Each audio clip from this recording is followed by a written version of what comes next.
தெறிக்கவிடும் காரம் நிறம் சுவையை தருகிறது. ஆச்சி மிளகாய் தூள் தெறிக்கவிடும் காரம் நிறம் சுவை. 3 பெண்கள் இருக்கிற இடத்துல 10 பசங்க கல்யாணத்துக்கு தயாரா இருக்கிறாங்க. இப்ப ஒரு போட்டி வரும் இல்லைங்களா? 3 பேர்த்த கல்யாணம் பண்ணிக்கிறதுக்கு இந்த 10 பேர்ல அதிக வலிவுடைய, அதிக தகுதியுடைய, அதிக திறனுடைய 3 பேர்த்துக்கு மட்டும் அந்த 3 பெண்கள் கிடைச்சாங்க. மிச்சம் இருக்கிற ஒரு சராசரியான ஒரு வருமானம், சராசரியான தகுதிப்பாடுகள், சராசரியான கல்வி, சராசரியான பின்புலம், இவங்க இருக்கிறவங்களுக்கெல்லாம் அந்த போட்டியில ஜெயிக்க முடியல. அவங்களுக்கான ஒரு வாழ்க்கை துணையை அடைய முடியாம போயிடுச்சு. எனக்கு 49. இப்ப நான் 76ல பிறந்தேன். இப்போ நானும் ஒரு திருமணமாகாம குடும்பம்ங்கிற ஒரு விஷயம் அமையாத அவங்களோட ஒரு பிரதிநிதியத்தை இருக்கிறேன். என்னை மாதிரி ஊருக்கு 10 பசங்க இருப்பாங்க, 10 ஆண்கள் இருப்பாங்க. அந்த பாலியல் சேர்ந்து கேட்பாங்க. இது ஒரு மாபெரும் தோல்வி தானுங்க. அதாவது சிம்பிளா சொல்லுவாங்க, ஒரு நாய் நெறியும் கூட அதுக்கு உண்டான துணை தேடிடுது. உன்னால தேட முடியலையாடா. ஒரு பெண்ணோட மனசுல இடம் பிடிக்க முடியாது அப்படிங்கிறது அது ஒரு உள்ள மாபெரும் வலிதானுங்க. நம்ம வந்தாலுமே நம்மளை அவங்க கட்டணும்ல. இதுன்னு விஷயம். சாதி மாதிரி நீ வந்துடல, நீ சாதி மாதிரி வர உன்னை அவங்க கட்டுறதுக்கு தயாரா இருக்கணும்ல.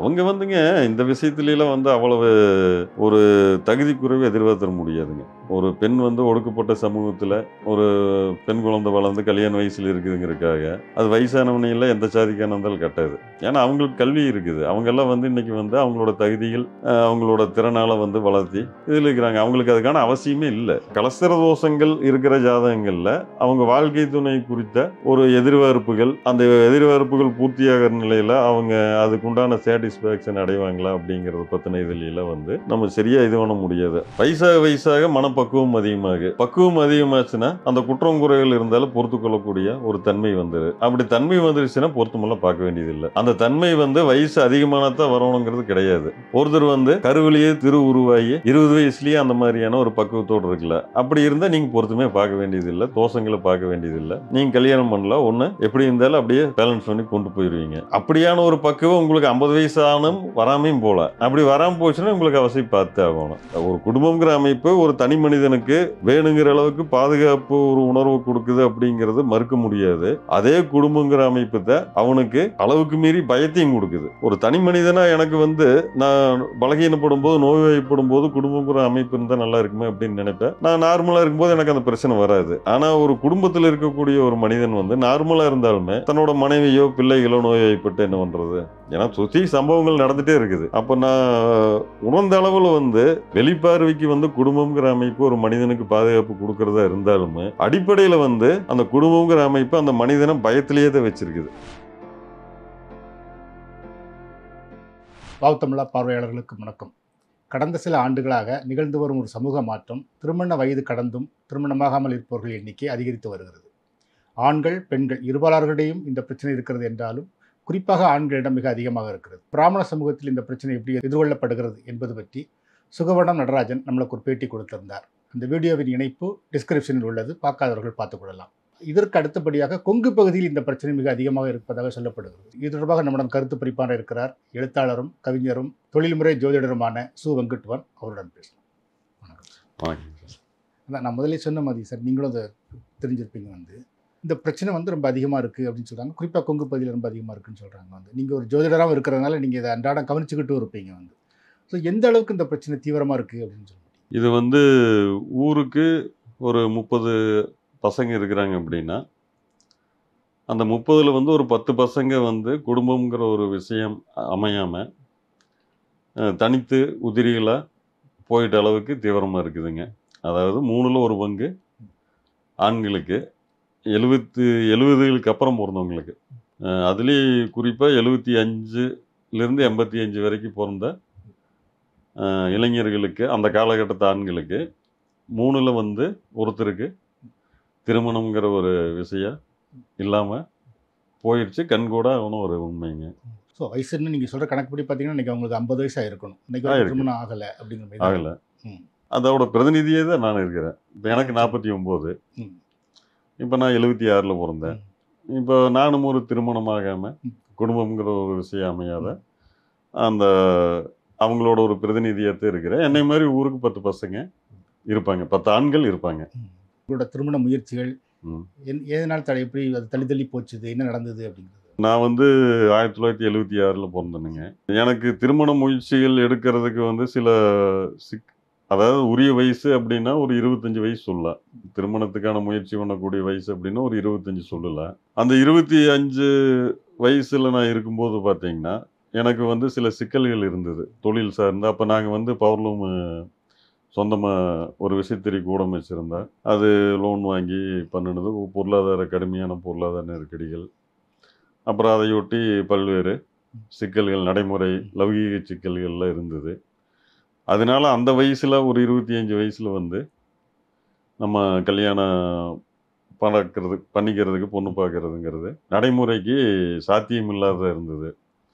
இந்த பிரச்சனைகளை எல்லாம் வந்து சால்வ் பண்ணிட்டு ஒரு 2006க்கு அப்புறம் தான் வந்து பொண்ணு பார்க்கலாம் அப்படின்னு களத்தில் இறங்கும்போது பார்த்தோம்னா ஒரு நடைமுறை யதார்த்தம் வந்து புரிய ஆரம்பிச்சதுங்க. 2006ங்கிறது உங்களுக்கு ஒரு 30 வயசு தாண்டி. 30 வயசு 30 வயசு தாண்டி பார்க்கும்போது நடைமுறை யதார்த்தம் என்னன்னாங்க, அந்த காலகட்டத்தில் வந்து ஒரு ஊரில் வந்து ஒரு 3 பெண்கள் கல்யாண வயசில் இருக்கிறாங்க அப்படின்னா, அவங்களுக்கு பார்த்தீங்கன்னா ஒரு 10 பசங்களோட ஜாதகங்கள், அதாவது 10 பசங்க இருக்கிறாங்க. 3 பெண்கள் இருக்கிற இடத்துல 10 பசங்க கல்யாணத்துக்கு தயாராக இருக்கிறாங்க. இப்போ ஒரு போட்டி வரும் இல்லைங்களா? அப்போ வந்து அந்த 3 பேர்த்த கல்யாணம் பண்ணிக்கிறதுக்கு இந்த 10 பேரில் அதிக வலிவுடைய, அதிக தகுதியுடைய, அதிக திறனுடைய 3 பேர்த்துக்கு மட்டும் அந்த 3 பெண்கள் வந்து கிடைச்சாங்க. மிச்சம் இருக்கிற ஒரு சராசரியான ஒரு வருமானம், சராசரியான தகுதிப்பாடுகள், சராசரியான கல்வி, சராசரியான பின்புலம், இவங்க இருக்கிறவங்களுக்கெல்லாம் வந்து அந்த போட்டியில் வந்து ஜெயிக்க முடியல. அவங்களுக்கான ஒரு வாழ்க்கை துணையை அடைய முடியாமல் போயிடுச்சு. இது வந்து பார்த்தீங்கன்னா தொடர்ந்து ஒரு 10 ஆண்டு காலம் வந்து இந்த சூழல் வந்து இருந்துகிட்டே இருந்தது. இதுக்கு வந்து பல காரணங்கள் வந்து சொல்லுவாங்க. அதாவது ஜோடர்கள் வந்து பொருந்தர ஜாதகங்களை பொருத்தம் போட முட்டுறாங்க. அப்புறம் இந்த செவ்வாய் தோஷம், ராகு தோஷம்னு கழிச்சுடுறாங்க அப்படிங்கிறது. இதெல்லாம் வந்து ஒரு காரணிகளில் வந்து ஏற்றுக்கலாங்க. ஆனால் வந்து முக்கியமான காரணியா அப்படிங்கிறது நான் பார்க்குறது 80களிலிருந்து 90 வரைக்குமே பெண் குழந்தைகளோட பிறப்பு விகிதம் வந்து உண்டான அளவுக்கு இல்லைங்க. இந்த காரணம் அது வந்து இந்த ஸ்கேன் பண்ணி பார்க்கக்கூடிய ஒரு வாய்ப்பு அன்னைக்கெல்லாம் இருந்தது. கருவில் வந்து இருக்கிற குழந்தை வந்து ஆனா பெண்ணா அப்படின்னு தெரிஞ்சுக்கிற ஒரு வாய்ப்பு இருந்தது, பெற்றோர்களுக்கு வந்து இருந்தது.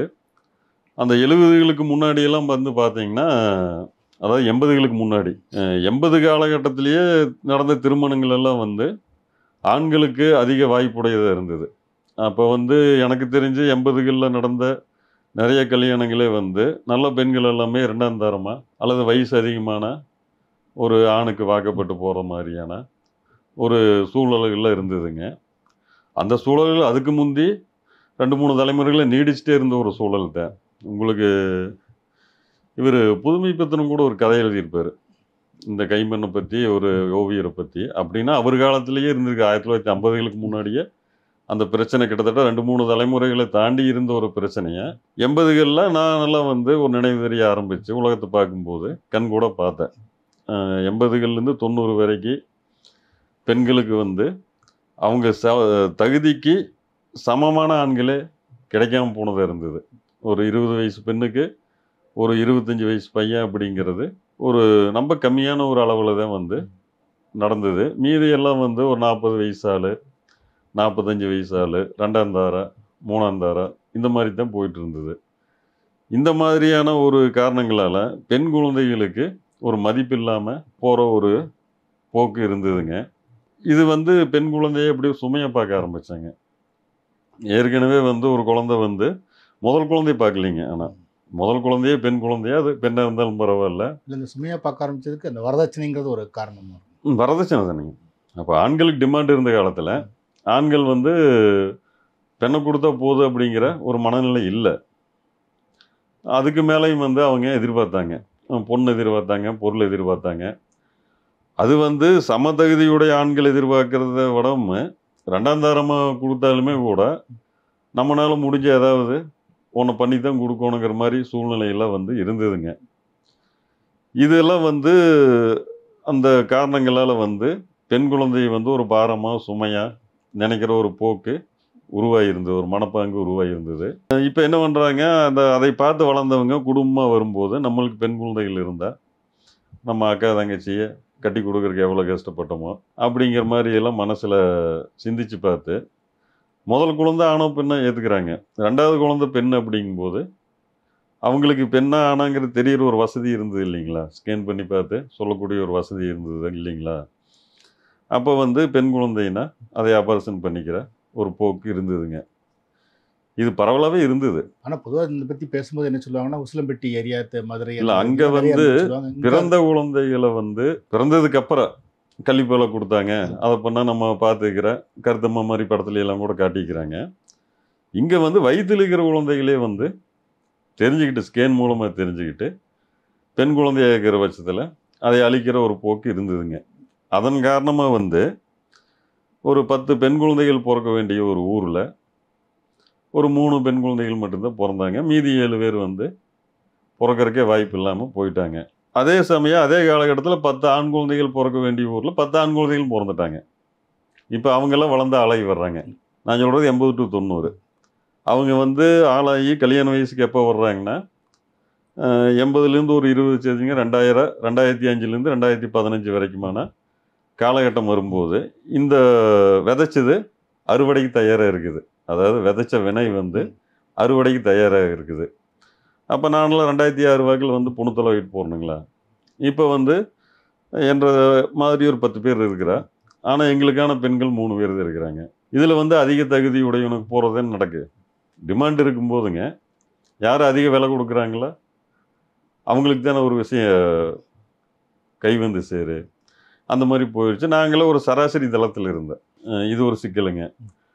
அடுத்தது கல்வி சார்ந்த விழிப்புணர்ச்சி வந்துங்க ஆண்களுக்கு 90களுக்கு அப்புறம் தான் உருவாச்சுங்க. 90 நான் வந்து 10th வந்து 89 90 எழுதினேன். அப்போ வந்து இந்த அளவுக்கு விழிப்புணர்ச்சி கிடையாது.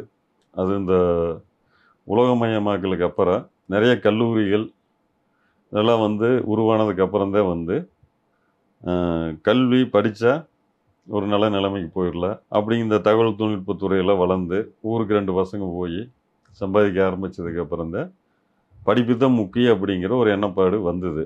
இப்போ நானெல்லாம் 10வது முடித்த காலத்தில் நான் 10வது நல்ல மார்க் தானுங்க, 373 மார்க்கு, கிட்டத்தட்ட 70% வருதுன்னு வைங்க, 70-75% பக்கமாக வருது. ஆனால் தொடர்ந்து படிக்க முடியாமல் போனதுக்கு காரணம் இன்றைக்கி வந்து இப்போ எல்லாத்துக்குமே வந்து ஒரு கல்வி வேணுங்கிற ஒரு அக்கறை இருக்குது இல்லைங்களா. இந்த அக்கறை அன்னைக்கு எனக்கோ எங்கள் பெற்றோர்களுக்கும் இருந்திருந்தால் நான் படிச்சுக்கக்கூடிய ஒரு வாழ்வியல் சூழலுக்கு இருந்தது. ஆனால் அன்னைக்கு அது இல்லாமல் போச்சு. அந்த ஒரு விழிப்புணர்ச்சி படித்தா படிப்பு அவசியம் அப்படிங்கிற ஒரு இது கருதுகோள் வந்து இல்லாமல் போயிடுச்சுங்க. அன்னைக்கு வந்து எப்படி இருந்ததுன்னா ஒரு அடிப்படையான படிப்பு, அப்புறம் தொழில், ஏதோ ஒரு தொழில் பழகிட்டு வாழ்கிறதுக்கான ஒரு வரும்படி பண்ணிக்கிட்டா போதும் அப்படிங்கிற மனப்பாங்கு தான் இருந்தது. அப்போ திருப்பூர் பார்த்தீங்கன்னா நல்ல பீக்கில் இருந்ததுங்க. திருப்பூர் இப்பவும் இருக்குது.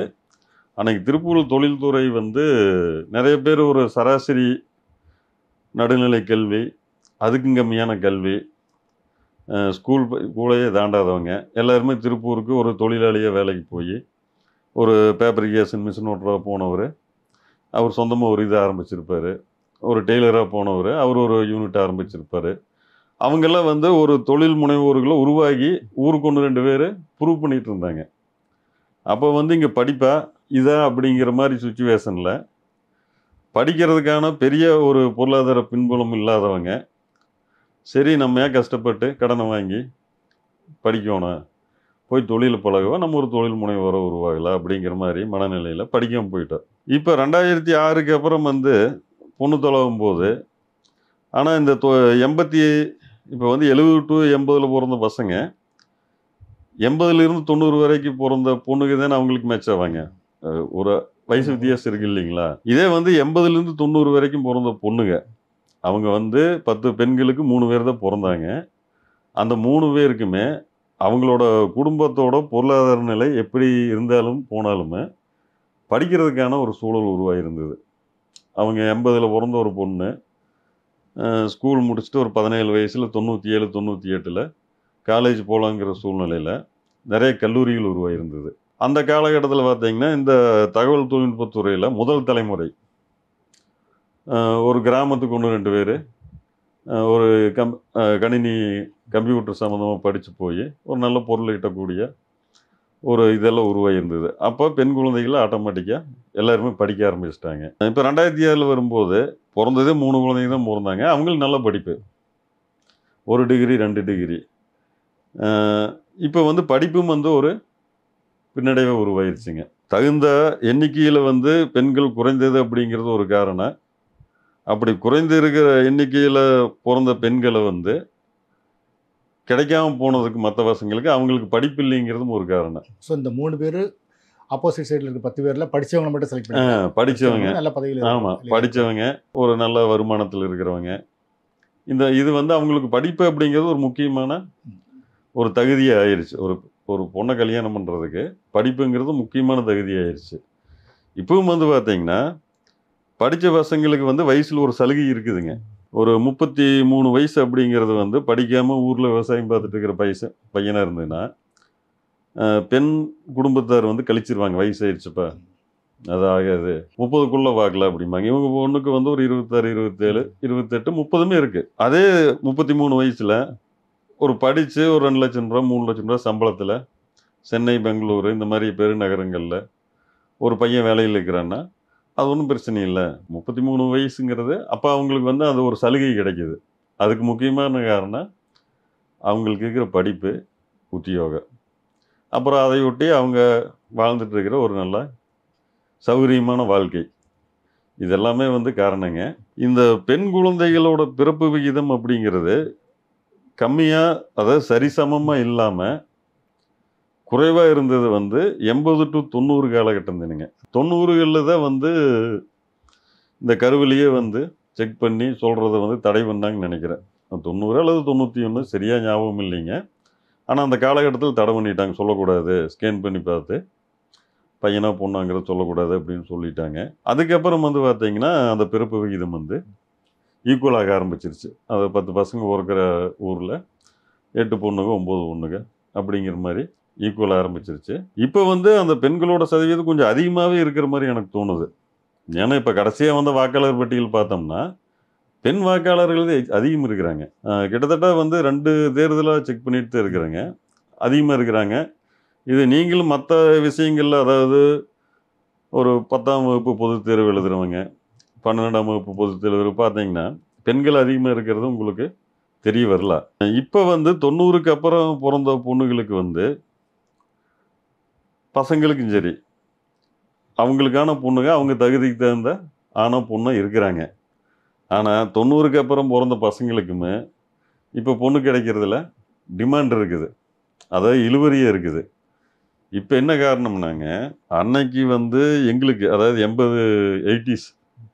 80s கிட்ஸான எங்களுக்கு வந்து பொண்ணு கிடைக்காம போனது காரணம் பற்றாக்குறை. இப்போ 90ஸ்க்கு அப்புறம் பிறந்த பசங்களுக்கு பொண்ணு கிடைக்காம போகிறதுக்கான காரணம் இப்போ இருக்கக்கூடிய பெண்கள் அவங்களோட பெற்றோர்களுக்கு இருக்கக்கூடிய ஒரு அறியாமை. அந்த அறியாமை அப்படிங்கிறது எந்த வகையில் வந்ததுனாங்க, இப்போ ஒரு 10 வருஷத்துக்கு முன்னாடி இவங்க ஒரு வசதிப்பாடோடு இருக்கிறாங்கன்னு வைங்க, இவங்க வந்து ஒரு 50 ரூபா மதிப்பில் இருக்கிறாங்க. இவங்க பக்கத்து வீட்டில் ஒரு 20 ரூபா மதிப்போட ஒரு ஃபேமிலி இருந்திருக்கு. அங்கே இருக்கிற ஒரு பெண்ணுக்கு வந்து ஒரு 100 ரூபா மதிப்புடைய ஒரு குடும்பத்திலிருந்து மாப்பிள்ளை கிடைச்சிருக்கு. கல்யாணம் பண்ணிட்டு போய் ரொம்ப ராணி மாதிரி வச்சிருப்பாங்க. இது ஒரு 10 வருஷத்துக்கு முன்னாடி நடந்திருக்கு. 10 ஆண்கள் இருக்காங்க, 3 பெண்கள் தான் இருக்காங்க. அந்த காரணத்துக்கால ஒரு 20 ரூபா மதிப்புடைய ஒரு பெண்ணுக்கு 100 ரூபா மதிப்புடைய ஆண் கிடைச்சு கல்யாணம் நடந்திருக்கு. இப்போ இவங்க அதை பார்த்துட்டு தானே வளர்றாங்க, பெண் குழந்தைய வளர்க்குறாங்க. அந்த பெண் குழந்தை அதை பார்த்துட்டு தானே வளருது. இப்போ இவங்க கல்யாண வயசுக்கு வரும்போது அதை கம்பேர் பண்ணி பார்க்குறாங்க. பக்கத்தில் வந்து நம்மளை விடாம நம்ம வந்து 50 செம்பிளியேடு வச்சுக்கிற, அவங்க 20 செம்பிளியேடு தான் வச்சுருந்தாங்க. ஆனால் அவங்களுக்கு 100 செம்பிளியேடு வச்சுருக்கக்கூடிய ஒரு மாப்பிள்ளை கிடச்சிது. அப்போ நம்ம 50 செம்பிளியேடு வச்சுக்கிறோம்னா 20ஓட 50 எத்தனை மடங்கு, 2.5 மடங்கு. நம்மளுக்கு ஒரு 250 செம்பிளியேடு வச்சுருக்கக்கூடிய ஒரு மாப்பிள்ளை கிடைக்கணும். அது வரைக்கும் வெயிட் பண்ணலாம்னு இப்போ வெயிட் பண்ணுறாங்க. ஆனால் இப்போ இருக்கிற பெண்ணுகளுக்கு சம தகுதியுடைய ஆண்கள்கிட்ட பாசிபிள். அதை தாண்டி ஆசைப்பட்டோம்னா நம்ம வயசு தான் போயிட்டுருக்கு. அப்போ அதை தாண்டி வசதியுடைய ஆண் வேணும்னா நிச்சயமாக வயசு வித்தியாசத்தில் சலுகை காட்டியாகணும். இப்போ நம்ம பொண்ணுக்கு ஒரு 25, 26னா ஒரு 35, 40 வயசான நல்ல வசதியுடைய ஆண் வேணால் கிடைப்பா. அப்படி இதை நான் ஒரு ஜோடராக வந்துங்க பெற்றோர்கள்கிட்ட நேரடியாகவே சொல்லுவேன். இது வந்து சமூகம் வந்து நிலை மாறிடுச்சு. இப்போ உங்கள்கிட்ட சொன்ன விஷயத்தை அப்படியே சொல்லுவேன். இது வந்து நடைமுறை சொல்கிறதுல நம்மளுக்கு என்ன தயக்கம் இருக்குது? அதனால் சமதகுதியில் வந்ததுன்னா நீங்கள் வந்து ஓகே பண்ணிடுங்க. ஜாதகம் பொருந்தது, நீங்கள் எதிர்பார்க்குற அளவுக்கான ஒரு வசதிகள் இருக்குது, அதாவது உங்களுக்கு ஈக்குவலான ஒரு வசதிகள் இருக்குது, பையனும் வந்து ஒரு குடும்பம் பண்ணுறதுக்கான தகுதிப்பாடுகளோடு இருக்கிறாருன்னா டிக் பண்ணிடுங்க. மற்றபடி வந்து அன்னைக்கு பக்கத்து வீட்டில் அப்படி நடந்தது, எங்கள் அண்ணன் வீட்டில் அப்படி நடந்தது, மச்சான் வீட்டில் அப்படி நடந்தது, ஒன்றுமில்லாத குடும்பம் எல்லாம் இருக்கிற குடும்பத்துக்கு சம்மந்தம் எடுத்தாங்க, அந்த மனநிலையில் வந்து நீங்கள் பார்த்தீங்கன்னா இது வந்து நடைமுறைக்கு சரியாக வராது, வீணாக வந்து காலந்தான் போயிட்டுருக்கு அப்படின்னு நான் சொல்லுவேன். சரின்னு கேட்டு போவாங்க. இருந்தாலும் அவங்க ஒன்றும் உணரலை இந்த மாற்றத்தை. எப்பவுமே வந்துங்க சமூகம் வந்து சமூக மாற்றம் அப்படிங்கிறது அது உருவாகி விசுபுருவம் எடுத்ததுக்கப்புறம் தான் பொதுஜனங்கள் உணருவாங்க. அது வரைக்கும் உணரவே மாட்டாங்க. அந்த பொது புத்தி அப்படிங்கிறது இப்போ எப்படி வந்து ஒரு காலத்தில் வந்து ஆண்கள் வந்து திருமணம் சார்ந்த இதில் ஆண்களோட கை ஓங்கி இருந்ததோ அது வந்து பெண்களோட கை ஓங்க ஆரம்பித்ததை அந்த ஆண்களை பெற்றவங்க உணர்ந்தது ஒரு 10 ஆண்டுகளுக்கு அப்புறம் விஷம் தலைக்கு ஏறினதுக்கு அப்புறம் தான் உணர்ந்தாங்க. ஓ, நம்மளுக்கு விஷம் தலைக்கு ஏறிச்சு அப்படின்னு. அந்த விஷம் வந்து இதாகும் போதே உணரல. அதே விஷயம் இப்போ நடக்குது. இப்போ வந்து பெண்கள் ஆண்கள் சமநிலைக்கு வந்து 10 வருஷங்கள் ஆச்சு. 90 to 2000 90க்கு அப்புறமே வந்து அந்த பிறப்பு விகிதம் ஈக்குவல் ஆரம்பிச்சது. அப்போ 90களில் பிறந்த ஆண் பெண் 2010 திருமண பந்தத்துக்குள் நுழையிறதுக்கான ஒரு வயசு இதுக்கு வர்றாங்க. அப்போ 2010லேயே வந்து ஈக்குவல் இருக்குது. 2010க்கு அப்புறம் இப்போ 2025 வந்தாச்சு. 15 வருஷமாக இந்த யதார்த்த நிலையை உணராமல் பெண் வீட்டார் இருக்கிறாங்க. ஆனால் வந்து இதை உணரக்கூடிய ஒரு சூழ்நிலை, அதாவது அவங்க உணர அளவுக்கு இது ஒரு விசுவரவு பிரச்சனை ஒரு 10 வருஷம் கழிச்சு இதே டாப்பிக்கை பெண்களை வச்சு எடுக்க வேண்டிய சூழ்நிலை வரல. இப்போ நான் நீங்கள் சொல்கிறதுலேருந்து ஒன்று புரிஞ்சுக்கிறேன். வந்து இப்போ நீங்கள் பார்த்தீங்கன்னா இந்த மாதிரி பெண்களோட எதிர்பார்ப்பு இல்லை பெண்களோட பெற்றார்களோட எதிர்பார்ப்புனால நீங்கள் சொல்கிற மாதிரி ஆண்களுக்கு மட்டும் இல்லாமல் இப்போ பெண்களுக்கும் கூட திருமணம் தள்ளி போக ஆரம்பிச்சிருக்கோம். நீங்கள் இப்போ பெண்களுக்கு திருமணம் தள்ளி போகிறதுக்கான காரணம் அவங்க தகுதிக்கு மீறின ஒரு இதுகளை எதிர்பார்க்குறாங்க. ஏன் எதிர்பார்க்குறாங்கன்னா கடந்த 10 ஆண்டுகளுக்கு முன்னால் தகுதிக்கு மீறினா வாழ்க்கை துணை கிடைச்சிது பெண்களுக்கு. அவங்க பக்கத்து வீட்டு பெண்ணு, முன்னாடி வீட்டு பெண்ணு, பின்னாடி வீட்டு பெண்ணுக்கெல்லாம் அவங்க தகுதிக்கு மீறினா ஒரு குடும்பங்கள்ல இருந்து தகுதிக்கு மீறினா இதுகள் கிடைச்சிது. அது இயற்கை தானே. இப்போ வந்து இவங்க உணரல. அன்னைக்கு இந்த சூழல் வேற, இன்னைக்கு களம் மாறிடுச்சு அப்படிங்கிறத. இப்போ வந்து பேட்டிங்க்கு சாதகமாக இருந்த பிச்சு பந்து வீச்சுக்கு சாதகமாக மாறிடுச்சு, உன்னை தூக்கி அடித்தா விக்கெட்டு போயிருக்குங்கிறத அவங்க உணரலை. ஆனால் வந்து அதுதான் பொது புத்தி வந்து எப்பவுமேங்க ஒரு பிரச்சனை வந்து அதோட ஆரம்ப புள்ளி, ஒரு பிரச்சனையை ஆரம்பிக்கிற புள்ளியில் உணரவே உணராது. சமூக பொது புத்திங்கிறது அது எப்பவுமே அதோட இயற்கை. அது அந்த புள்ளியாக ஆரம்பிக்கிறது வளர்ந்து விருட்சமாகி விசுரூபம் எடுத்து ஆக்கிரமிக்கும் போது தான் ஓ இப்படி ஆயிடுச்சுன்னு உணர்வாங்க. அது உணரும் போது வந்து பார்த்திங்கன்னா இப்போ எப்படி ஊருக்கு ஒரு 10 பசங்க குடும்பங்கிற ஒரு அமைப்பு இல்லாமல் உதிரிகளாக வாழ்கிறாங்களோ அந்த நிலை வந்து வருங்காலத்தில் பெண்களுக்கு வரும். அதை வந்து பெண்ணை பெற்றவங்க வந்து உணரணும். கிட்டத்தட்ட 50 வயசு ஆகியுமே திருமணமாகாமல் இருக்காங்க அப்படின்னு சொல்லி. இப்போ அவங்க தொடர்ந்து திருமண முயற்சியில் இருக்கிறாங்களா, இல்லை இவ்வளோ வயசாகிடுச்சு நம்ம விட்டுறலாம் அப்படின்னு அந்த முயற்சியை கைவிட்டுறாங்களா? நானே உதாரணம் எடுத்துங்க. நான் திருமண முயற்சி விட்டே வந்து கிட்டத்தட்ட 10 வருஷம் ஆயிடுச்சு. நான் ஒரு 30களில் ஆரம்பித்தேன். 40 வரைக்கும் எனக்கு தெரிஞ்ச முயற்சிகளில் வந்து எனக்கு தெரிஞ்ச சாம பேத தான தண்டங்களை எல்லாம் பிரயோகிச்சு எனக்கான ஒரு வாழ்க்கை துணையை அடையிறதுக்காக முயற்சிகள் பண்ணினேன். எல்லாமே வந்து ஃபெயிலியர் ஆச்சு. அப்படிங்கும்போது நம்ம வந்து வேலைக்காகாது இது அப்படின்னு அந்த மனநிலையிலேருந்து வந்துட்டேன். ஆனால் இப்போ எல்லாருமே வந்துட்டாங்களே அப்படின்னா ஒரு 70% வந்து அந்த மனநிலைக்கு வந்துட்டாங்க. இன்னொரு 30% வந்து எப்படி நம்மளுக்கான ஒரு வாழ்க்கை துணை இல்லாமையே போயிரு. இப்போ நான் ஒரு விஷயம் சொன்னேன் பார்த்தீங்களா, அதாவது இன்னொரு 5 வருஷத்தில் பெண்கள் வந்து கிடந்துருவாங்க அப்படின்னு. இன்னும் 5 வருஷம் கழிச்சு நம்மளுக்கு கிடைக்கும் அப்படிங்கிற நம்பிக்கையோடு இருக்கிறவங்க இருக்கிறாங்க. அதாவது திரும்புது. எப்படி ஒரு 70களுக்கு முன்னாடி 80களுக்கு முன்னாடி இல்லை, ஒரு 20 வயசு பொண்ணு ஒரு 50 வயசு பையனை கட்டிக்கிற மாதிரியான ஒரு சமூக நிலை இருந்ததோ அது பின்னாடியும் உருவாகுது.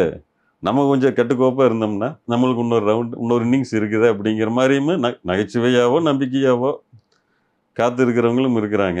இல்லை அது சாத்தியம் இல்லை அப்படிங்கிற மாதிரி நம்ம இந்த தனித்த வாழ்க்கைக்கு மனநிலையை தயார்படுத்திக்கணும் அப்படிங்கிற மாதிரி இருக்கிறவங்களும் இருக்கிறாங்க.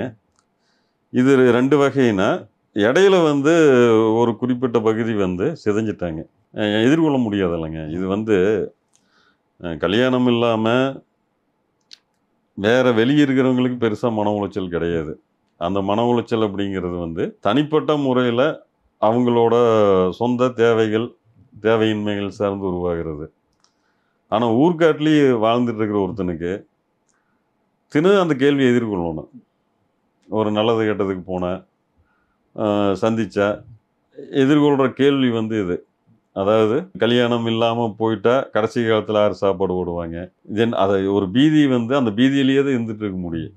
அப்போ அதை தாங்க முடியாமல் நிறைய பேர் அதுக்கு வடிகாலாக மது மாதிரியான விஷயங்களுக்கு ஆட்பட்டு நம்மளுக்கு அது அப்புறம் கொஞ்சம் உள்ளே போயிட்டா அப்புறம் அந்த கழிவிறக்கு அதிகமாயிருமில்லைங்க.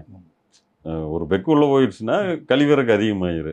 அடுத்த ரவுண்ட் அடிக்கிறதுக்கான காரணத்தை அவங்க மைண்டு கழிவிறக்குமே உருவாக்கி கொடுத்துரும். உனக்கு என்ன பொண்டாட்டியே இல்லையா, நீ இருக்க வரைக்கும் இருந்துட்டு போ அப்படிங்கிற மாதிரியான ஒரு சிதைவு. இப்போ ஊருக்கு 10 பேர் இருக்கிறாங்க, நீங்கள் பார்த்தீங்கன்னா 2 பேர் ஏற்றுக்கிட்ட மனநிலையில் நம்ம விதிப்பாடு இதுதான், வெந்தயத்துன்ட்டு விதி முடிஞ்ச சாகலை அப்படிங்கிற மாதிரி எப்படி ஒரு வண்டியை ஓட்டிகிட்டு இருப்பாங்க. 2 பேர் இன்னும் பாசிட்டிவ் எனர்ஜியோடு தான் இருப்பாங்க. சக்கரம் சுற்றிட்டு இருக்குது, பழையபடி நம்மளுக்கு ஒரு சான்ஸ் இருக்குது அப்படின்னு. எனக்கு கல்யாணம் ஆகலைங்கிறதுக்காக என்னை அவமரியாதை பண்ணிட்டாங்க, மரியாதை குறைவாக நடத்திட்டாங்க அப்படின்னு எந்த இடத்துலையுமே சொல்ல முடியாது. ஆனால் இதுக்கு நீ மரியாதை குறைவாக நடத்தியிருக்கலாமையா, அவமரியாதையை பண்ணியிருக்கலாங்கிற மாதிரி பரிதாபப்படுவாங்க. அந்த பரிதாபம் சகிக்க முடியாது. அது இப்போ இதை விட பயங்கரமான சித்திரவதையாக இருக்குங்க. அதாவது ஒரு பரிதாபப்படுறது சிம்பிளாங்க. இந்த பரிதாபம் பல அடுக்குகள் இருக்குது. அதாவது பொதுவாக சமூகத்தில் வெளிப்படையாக ஒரு ஃபேமிலி அப்ளை கேட்ட எதிரிகள் அதாவது கடைசி காலத்தில் உனக்கு யார் சோறு ஓடுவாங்க, இப்போ உங்கள் அம்மா இருக்குது வயசானது, அதுக்கப்புறம் யார் சோறு ஓடுவாங்க, இது ஒன்றுவாங்க, இது ஒரு கேள்வி.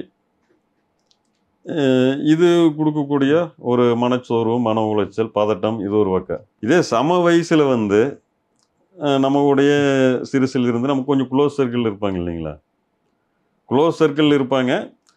அப்புறம் அவங்களுக்கு திருமணம் ஆகிருக்கு, அவங்க குடும்பங்கள் ஒரு அமைப்புகள் இதாக இருப்பாங்க.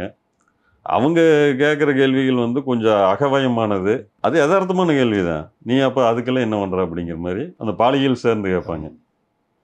அதை எதிர்கொள்கிறது அதை விட சிக்கலாக இருக்குது. இதை எதிர்கொண்டு தான் ஆக வேண்டியது இருக்குது. இப்போ இந்த சின்ன விஷயங்களுக்கு நம்ம வெளிப்படையாக பதிலும் சொல்ல முடியாது. இது பார்த்தீங்கன்னா இது ஒரு நகைச்சுவையத்தை நான் எடுத்துக்கிட்டேன். ஆனால் இதே கேள்வி மற்ற என்ற நிலைமையில் இருக்கிறவங்க எதிர்கொண்டு இருந்தாங்கன்னா எப்படி எடுத்துப்பாங்க இல்லை. ஒரு கும்பாபிஷேகம் நடக்குது, கன்னிசாமி. அந்த கும்பாபிஷேகத்தில் பார்த்தீங்கன்னா இன்னும் ஒரு கன்னி பொண்ணு, ஒரு கன்னி பையன், ஒரு பசுமாடு, அப்புறம் ஒரு வயது முதிர்ந்த தம்பதி, இவங்களுக்கெல்லாம் மரியாதை பண்ணணும் அப்படிங்கிற மாதிரியான ஒரு அந்த ஆகம விதிகளில் சொல்கிறாங்க. அதில் கன்னி பையன் நான் தான் 46 வயசுன்னு வைங்க. அப்போ நான் ஒரு கன்னி பையன். எனக்கு ஒரு கன்னி பொண்ணு அப்படின்னா பருவமடையாத ஒரு பொண்ணு கன்னி பொண்ணு, அந்த எல்லாருமே பசுமாடு இருக்குது, கண்ணுக்குட்டியோடு இருக்குது, எல்லாமே இருக்குது.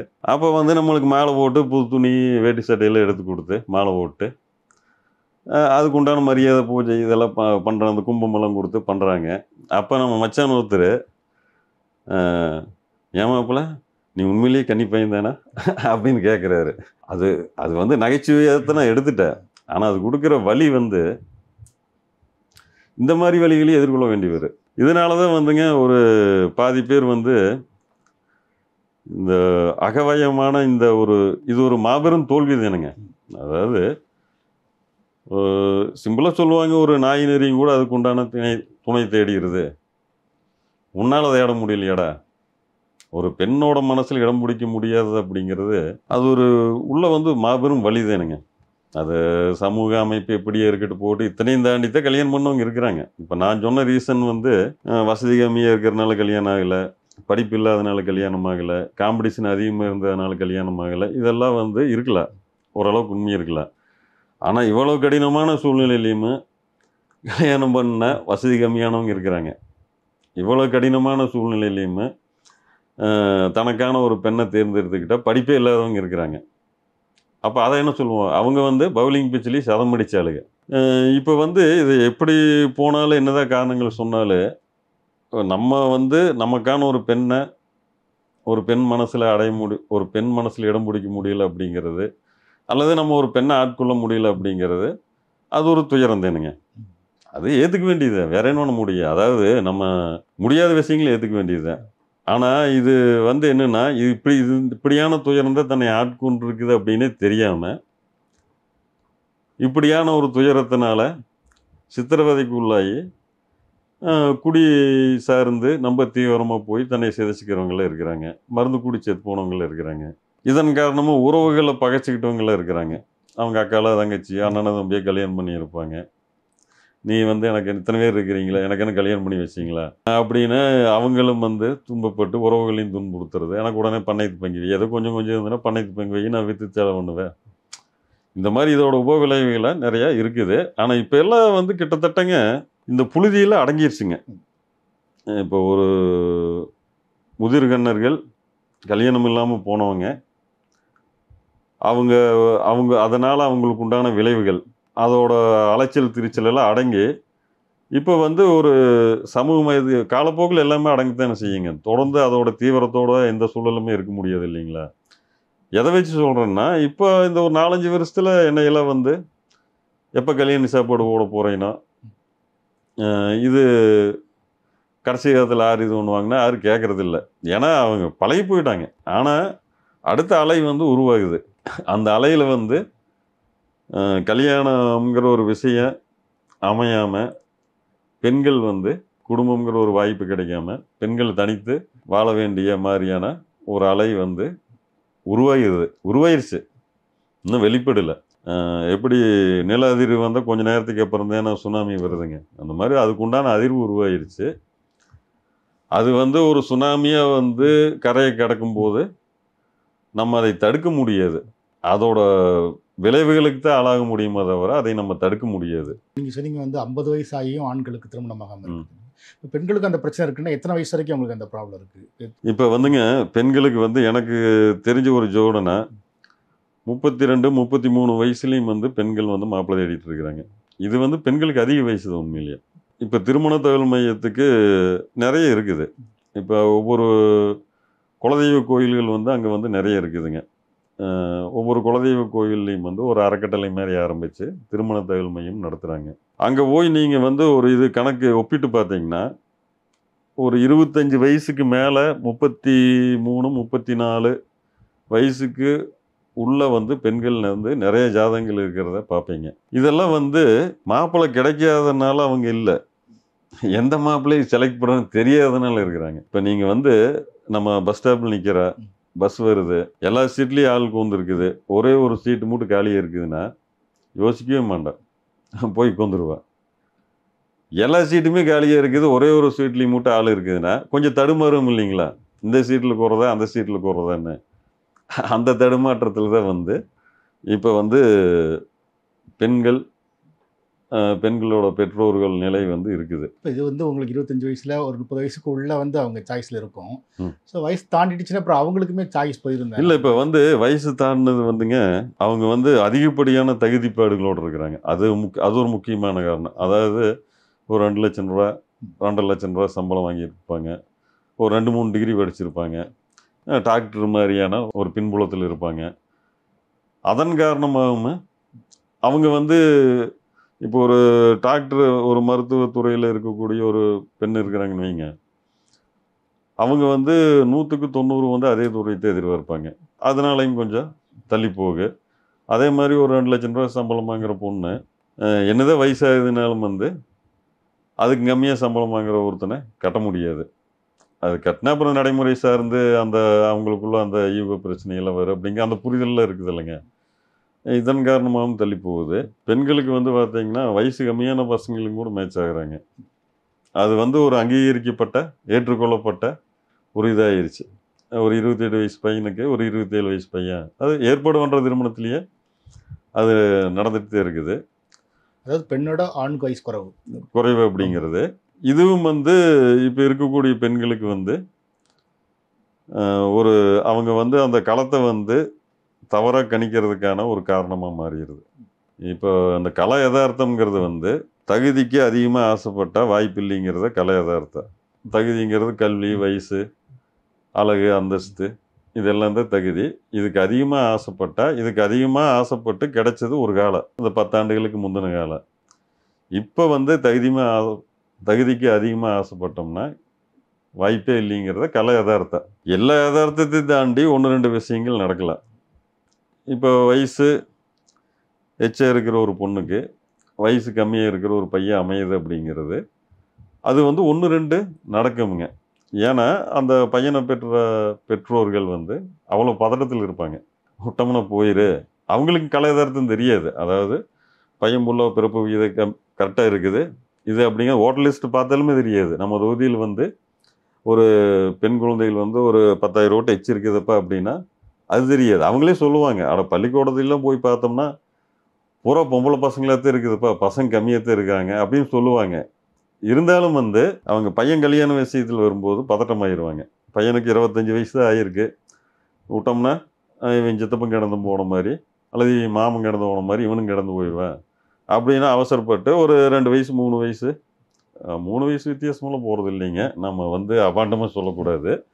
2 வயசுக்குள்ளே நடந்துட்டு இருக்குது. 1.5 வயசு 6 மாதம் மூத்தது, 1 வருஷம் மூத்தது, ஒரு 1.5 வயசு 2 வயசுக்குள்ளே மூத்ததெல்லாம் இப்போ அப்படியே ஒன்றார அப்படி ஒன்று நடக்க ஆரம்பிச்சிருச்சு.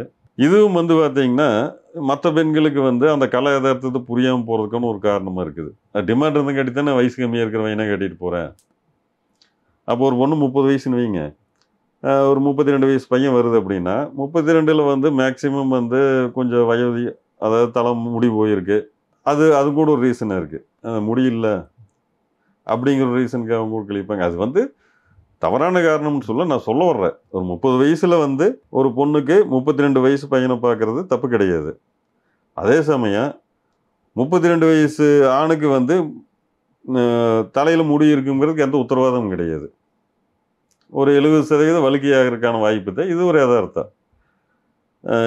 இதெல்லாம் வந்து இன்னும் புரிஞ்சிக்காம இருக்கிறாங்க. இது வந்து யாரும் தவறு சொல்ல முடியாது. யதார்த்தம் இது. இங்கே சரி தவறுங்கிறதே கிடையாது.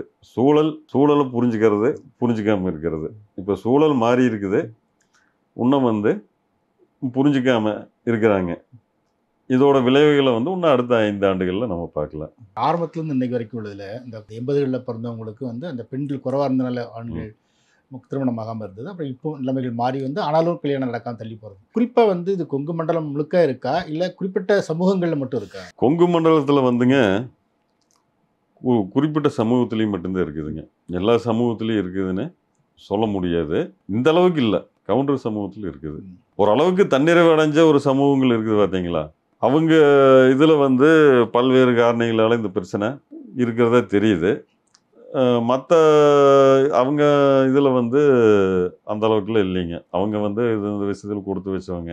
இவ்வளவு காலத்துக்கு பிறகு ஒரு 50 வயசு ஆகியும் கல்யாணமாகாமல் இருக்குது அப்படிங்கிற கட்டத்தில் சாதி மாறி கல்யாணம் பண்ணிக்கலாம் அப்படிங்கிற இடத்துக்கு இறங்கி வர 1-2 நடக்குதுங்க. இறங்கி வர்றதுக்கு இப்போ 10 பேர் கல்யாணம் இல்லாமல் 9 பேருமே தயாராக இருக்கிறாங்க. 10 அதாவது 1-2 பேர் வேணால் அந்த பழைய ஒரு விஷயங்களை தாண்டி வர முடியாமல் இருக்குல்ல. நம்ம வந்தாலுமே நம்மளை அவங்க கட்டணுமில்ல. இதுதான விஷயம். சாதி மாதிரி நீ வந்துடல, நீ சாதி மாதிரி வர உன்னை அவங்க கட்டுறதுக்கு தயாராக இருக்கணுமில்ல. அவங்க வந்துங்க இந்த விஷயத்துலாம் வந்து அவ்வளவு ஒரு தகுதி குறைவு எதிர்பார்த்துட முடியாதுங்க. ஒரு பெண் வந்து ஒடுக்கப்பட்ட சமூகத்தில் ஒரு பெண் குழந்தை வளர்ந்து கல்யாண வயசில் இருக்குதுங்கிறதுக்காக அது வயசானவனையெல்லாம் எந்த சாதிக்கான இருந்தாலும் கட்டாது. ஏன்னா அவங்களுக்கு கல்வி இருக்குது. அவங்கெல்லாம் வந்து இன்றைக்கி வந்து அவங்களோட தகுதிகள் அவங்களோட திறனால் வந்து வளர்த்தி இதில் இருக்கிறாங்க. அவங்களுக்கு அதுக்கான அவசியமே இல்லை. இப்போ இது வந்து 1-2 வந்து பார்த்தீங்கன்னா நடந்ததுங்க. அதாவது இவங்க வந்து ஒரு நில உடைமை சமூகம், ஏதோ கொஞ்சம் 1-2 ஏக்கர் வச்சுருப்பாங்க, இல்லை 5-10 ஏக்கர் வச்சுருப்பாங்க. அதுவுமே இல்லாமல் வந்து இந்த சுமங்கலி திட்டத்திலாம் வந்து சில மாவட்டங்கள்லேருந்து பெண்கள்லாம் இங்கே வந்து சுமங்கலி திட்டம்ங்கிறது ஒரு 3 வருஷம் அக்ரிமெண்ட்டில் நூற்பாலைகளில் பெரிய தொழில் நிறுவனங்கள்லாம் வருவாங்க. அவங்களுக்கு வந்து அந்த 3 சுமங்கலி திட்டம்ங்கிறதோட கான்செப்ட் என்னங்க, ஒரு மினிமம் சம்பளம் மாதிரி கொடுப்பாங்க. அந்த 3 வருஷம் அக்ரிமெண்ட் முடியும் போது அவங்களுக்கு திருமணத்துக்கு உண்டான ஒரு தொகை இது மாதிரி கொடுப்பாங்க. அந்த மாதிரி வர்ற பெண்களை வந்து இங்கே இருக்கிற தரகர்கள் மூலமாக போய் அன்றைக்கி கல்யாணம் பண்ணிட்டு 1, 2 வந்திருக்கிறாங்க. அந்த பெண்களுமே வந்து அந்த காலகட்டத்தில் நடந்தது. இப்போ வந்து வாய்ப்பே இல்லைங்க.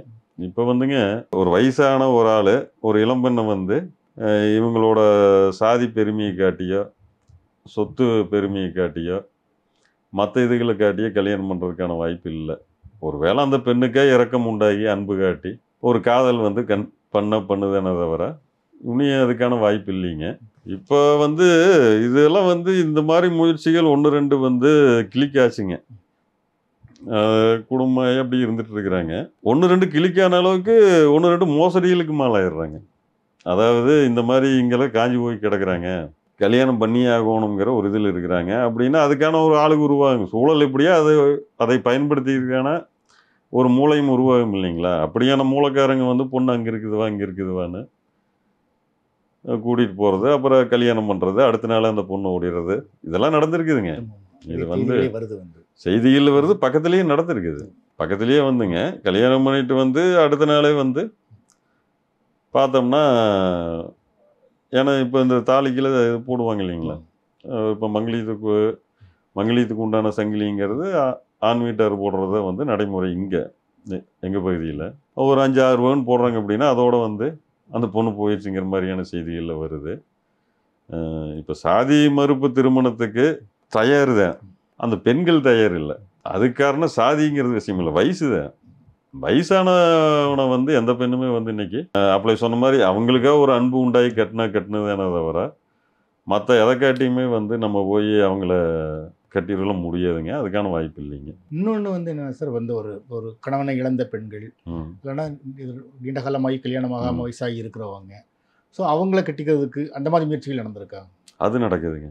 இப்போ கணவனை இழந்த பெண்கள், விவாகரத்தான பெண்களுக்கெல்லாம் நல்ல டிமாண்டுங்க. ஒரு பெண்ணு கனவை இழந்துட்டா அப்படின்னா அந்த துயரங்காயறதுக்கு முன்னாடியே தானாவதிகள் வந்துரு. அதே மாதிரி ஒரு பொண்ணுக்கு டைவர்ஸுக்கு அப்ளை பண்ணியிருக்குது அப்படின்னு கேள்விப்பட்டாலே டைவர்ஸ் கிடைக்கிறதுக்கு முன்னாடி தானாவதிகள் வரும். அது நடந்துகிட்டே இருக்குதுங்க. அது நடந்துகிட்டே இருக்குது. அவங்களுக்கான டிமாண்டு வந்து இருக்குது.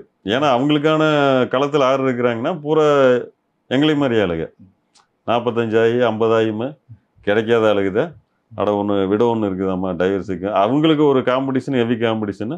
ஒரு 3 விட இருந்ததுன்னா 10 முதிர்கிணறு ரெடி ஏற்றி இருக்கிறாங்க. அவங்களுக்கெல்லாம் வந்து நடக்கத்தான் செய்யுது. அவங்களும் சிலர் வந்து அதை முழுமையாக பயன்படுத்திக்க முடியாமல் இருக்கிறாங்க. அதுக்கு வந்து அவங்க மனநிலை ஒரு காரணம். குழந்தைகள் பெருசாகிருக்கு, எதுக்கு நம்ம இது சரியாக வருமா அப்படிங்கிற மாதிரியான ஒரு காரணம். அடுத்த ஒரு காரணம் வந்து இந்த மாதிரியான இன்னொரு மறுமணம் பண்ண அவன் சொத்துரிமை வந்து பாதிக்கப்பட்டுருமேன்மா. முதல் கணவன் அது சொத்து இருக்குது, இவங்க மறுமணம் பண்ணிக்கிட்டால் அந்த சொத்துரிமை இவங்களுக்கு கிடைக்காம போயிடலாம் இல்லைங்களா? இவங்க வாரிசுகளுக்கு கிடைக்கல. இந்த மாதிரியான பல காரணங்களால் சிலர் வந்து அந்த வாய்ப்புகளை பயன்படுத்திக்க முடியாமல் இருக்கிறாங்க. இப்போ எங்கள் ரிலேட்டிவ்லையும் கூட ஒருத்தர் வந்து ஒரு பையனோட கல்யாணம் பண்ணிட்டு வந்திருக்கிறாரு. அது நடந்துகிட்டே தான் இருக்குது. கலப்பு திருமணங்கள் வந்து கம்மியாக நடக்குது. அது கம்மியாக நடக்கிறதுக்கான காரணம் வயசு வித்தியாசம் அதிகம். மிந்தி மாதிரி வந்து ஒருத்தர் வந்து நம்ம ஒரு வறிய நிலையில் இருக்கிறாங்க அப்படிங்கிறதுக்காக வசதிக்கு பலியானாங்க, வயசு வித்தியாசம் பார்க்கல. இப்போ வந்து அதுக்கு தயாராக இல்லை. இப்போ ஒரு பொண்ணு வந்து 24, 25 வயசில் இருக்குதுன்னா 2000க்கு அப்புறம் தானே பிறந்திருக்குங்க. அதுக்குள்ள எல்லா பிள்ளைகளுமே படிச்சுட்டாங்க. அவங்களுக்கு உண்டான சுயசார்பு ஒரு இதோடு இருக்கிறாங்க. அவங்க வந்து வயசான ஒரு ஆளை கட்டுறதுக்கு தயார் இல்லை. அது மாதிரி இன்னொன்று முன்னாடி என்ன சொல்லுவாங்க அப்படின்னா, நிறைய நிலபலன்கள் இருக்குது, ஆடு மாடு இருக்குது, அவங்களுக்கு பொண்ணுகள் கிடைக்கும், நிறைய வசதியான வீடு அப்படின்னு சொல்லி. இப்போ அந்த மாதிரி நிலபலன்கள் நிறைய இருக்குது, நிறைய சொத்துக்கள் இருக்கும், ஆடு மாடு இருக்குனாலே அவங்களுக்கு பொண்ணு கிடைக்க மாட்டேங்குது, படித்து வேலையில் இருக்கிறவங்களுக்கு தான் கிடைக்குது அப்படின்னு சொல்கிறாங்க. அது இல்லை, அது கரெக்டு தானுங்க. அதாவது நிலபுலங்கள், ஆடு மாடுகள் அதுகளுக்குள்ள ஒரு வேல்யூ இருக்குது. அது வந்து பார்த்தீங்கன்னா அடிஷ்னல் வேல்யூ. பையன் வந்து கண்டிப்பாக படிச்சிருக்கணும், வேலையில்தான் இருக்கணும். இந்த மாதிரி சென்னையிலையோ ஹைதராபாத்லேயோ பெங்களூர்லேயோ இருக்கணும். ஆனால் ஊரில் நிலபுலங்கள் இருக்கணும், ஆடு மாடுகள் இருக்கணும், இதெல்லாம் இருக்கணும். அது ஒரு அடிஷனல் வேலையை அதுக்கு உண்டானது இருக்கான தனியாக அதைவே சார்ந்து இருந்தால் வசதி வாய்ப்பு இருந்தாலும் படிக்காதவனுக்கு அவர் நாகரிகம் பத்தாது அப்படிங்கிற மாதிரியான. ஏன்னா பொண்ணுக்கு பூரா படித்த பொண்ணுக்கு தானே. இப்போ படிக்காமல் காட்ட காத்துட்டு இருந்தானா அவன் வந்து அந்த மனசை புரிஞ்சிக்கக்கூடிய ஒரு விசாலத்தன்மையோடு இருக்க மாட்டான் அப்படிங்கிற ஒரு எண்ணம் தான். அது செட் ஆகாது. ஏன்னா 90-95% எல்லா பெண்களுமே படிச்சுட்டாங்க. ஒரு 5% படிக்காமல் இருக்கிறாங்க அப்படின்னா தொடர்ந்து பள்ளிக்கு போக முடியாத அளவுக்கு பிசிக்கலாக ப்ராப்ளத்தினால படிக்காமல் இருக்கிறவங்க இருப்பாங்களே தவிர மற்றபடி எல்லாருமே படிச்சுட்டாங்க. வசதியான குடும்பம், வசதி இல்லாத குடும்பம் வித்தியாசமே இல்லைங்க. எல்லா பெண்களுமே படிச்சுட்டாங்க. படித்த பெண்களில் வந்து 90% வந்து வருமானத்தில் தான் இருக்கிறாங்க. அந்த வருமானம் நம்ம பெருசா சிறுசா அப்படிங்கிறது வித்தியாசம் இல்லைங்க. ஆனால் வந்து ஏதோ ஒரு உத்தியோகத்துக்கு போகிறாங்க, இருக்கிறாங்க. இப்போ அவங்க வந்து தனியாக வந்து காட்ட காத்துட்டு இருக்கிறவனை விரும்பாத காரணம் வந்து அதான் மனசை புரிஞ்சுக்குவானா அப்படிங்கிற ஒரு இது தானுங்க. அது என்ன இருந்தாலும் காட்டையே காத்துட்டு இருக்கிறவங்க வந்து படித்து வேலையில் இருக்கிற பார்த்தாலும் அந்த சேடு வித்தியாசம் தெரியுங்க.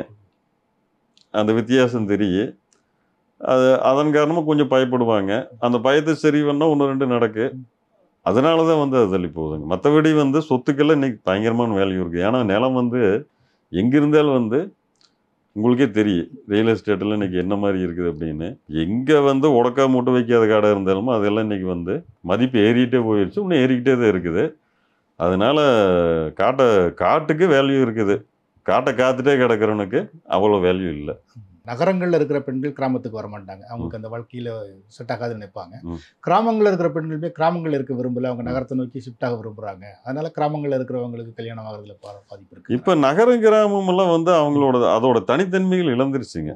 இது ஒரு விஷயமே இல்லைங்க. அதாவது நவீன வாழ்க்கைக்கு அப்டேட் ஆன ஒரு மனம், அப்டேட் ஆகாத ஒரு மனம். படித்து உத்தியோகத்தில் இருக்கிறவன் அவன் நகரத்தில் இருந்தாலும் சரி கிராமத்தில் இருந்தாலும் சரி அதுக்குண்டு இந்த நவீன வாழ்க்கைக்கு அப்டேட் ஆகிட்டாங்க. அது சரியாக தப்பாங்கிறது 2வது விஷயம். இப்போ நவீன வளர்ந்த தொழில்நுட்ப வளர்ச்சியில் இப்போ ஒரு வாழ்க்கை இயங்கிட்டு இருக்கு பார்த்தீங்களா. அதுக்கு வந்து படித்து ஒரு உத்தியோகத்தில் இருக்கிறவங்க அப்டேட் ஆகிடுறாங்க. பெண்களும் அதே தான். அவங்க நகரத்தில் இருக்கிறாங்களா கிராமத்தில் இருக்கிறாங்களாங்கிற வித்தியாசமே இல்லை. நகரத்து பெண்கள் நிறைய வந்து கிராமத்தில் இருக்கிறாங்க, கல்யாணம் பண்ணிட்டு வந்து இருக்கிறாங்க. ஏன்னா அந்த தகுதிப்பாடுகளோடு அந்த ஃபேமிலி இருக்குது, அந்த பையன் இருப்ப. அப்படி அவங்க எப்போ வருவாங்க கிராமத்துக்கு? விடுமுறை காலங்களில் வருவாங்க. மீதி காலங்களில் பக்கத்தில் இருக்கிற நகரத்தில் இருப்பாங்க, அல்லது அவங்க தொழிலோ உத்தியோகமோ பார்க்குற இடத்துல இருப்பாங்க. கிராமத்தில் இருந்தாலும் அவங்களும் ஒரு நகரத்து வாழ்க்கை தான் வாழ்கிறாங்க.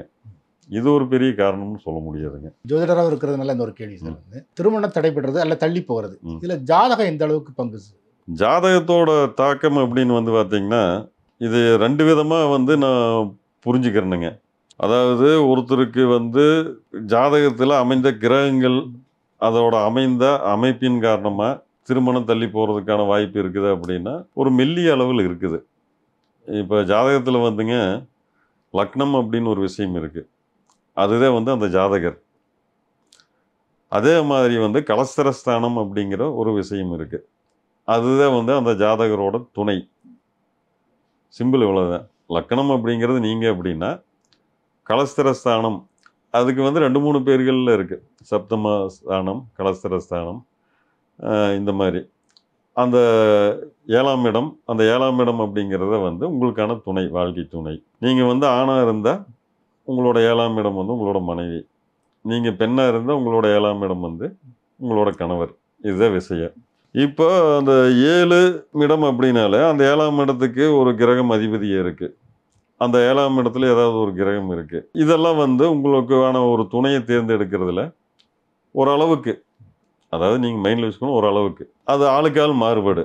இது வந்து நம்ம வார்த்தைகள்லேயே அன்றாடத்தில் எதிர்கொள்கிறோம்னு வைங்க.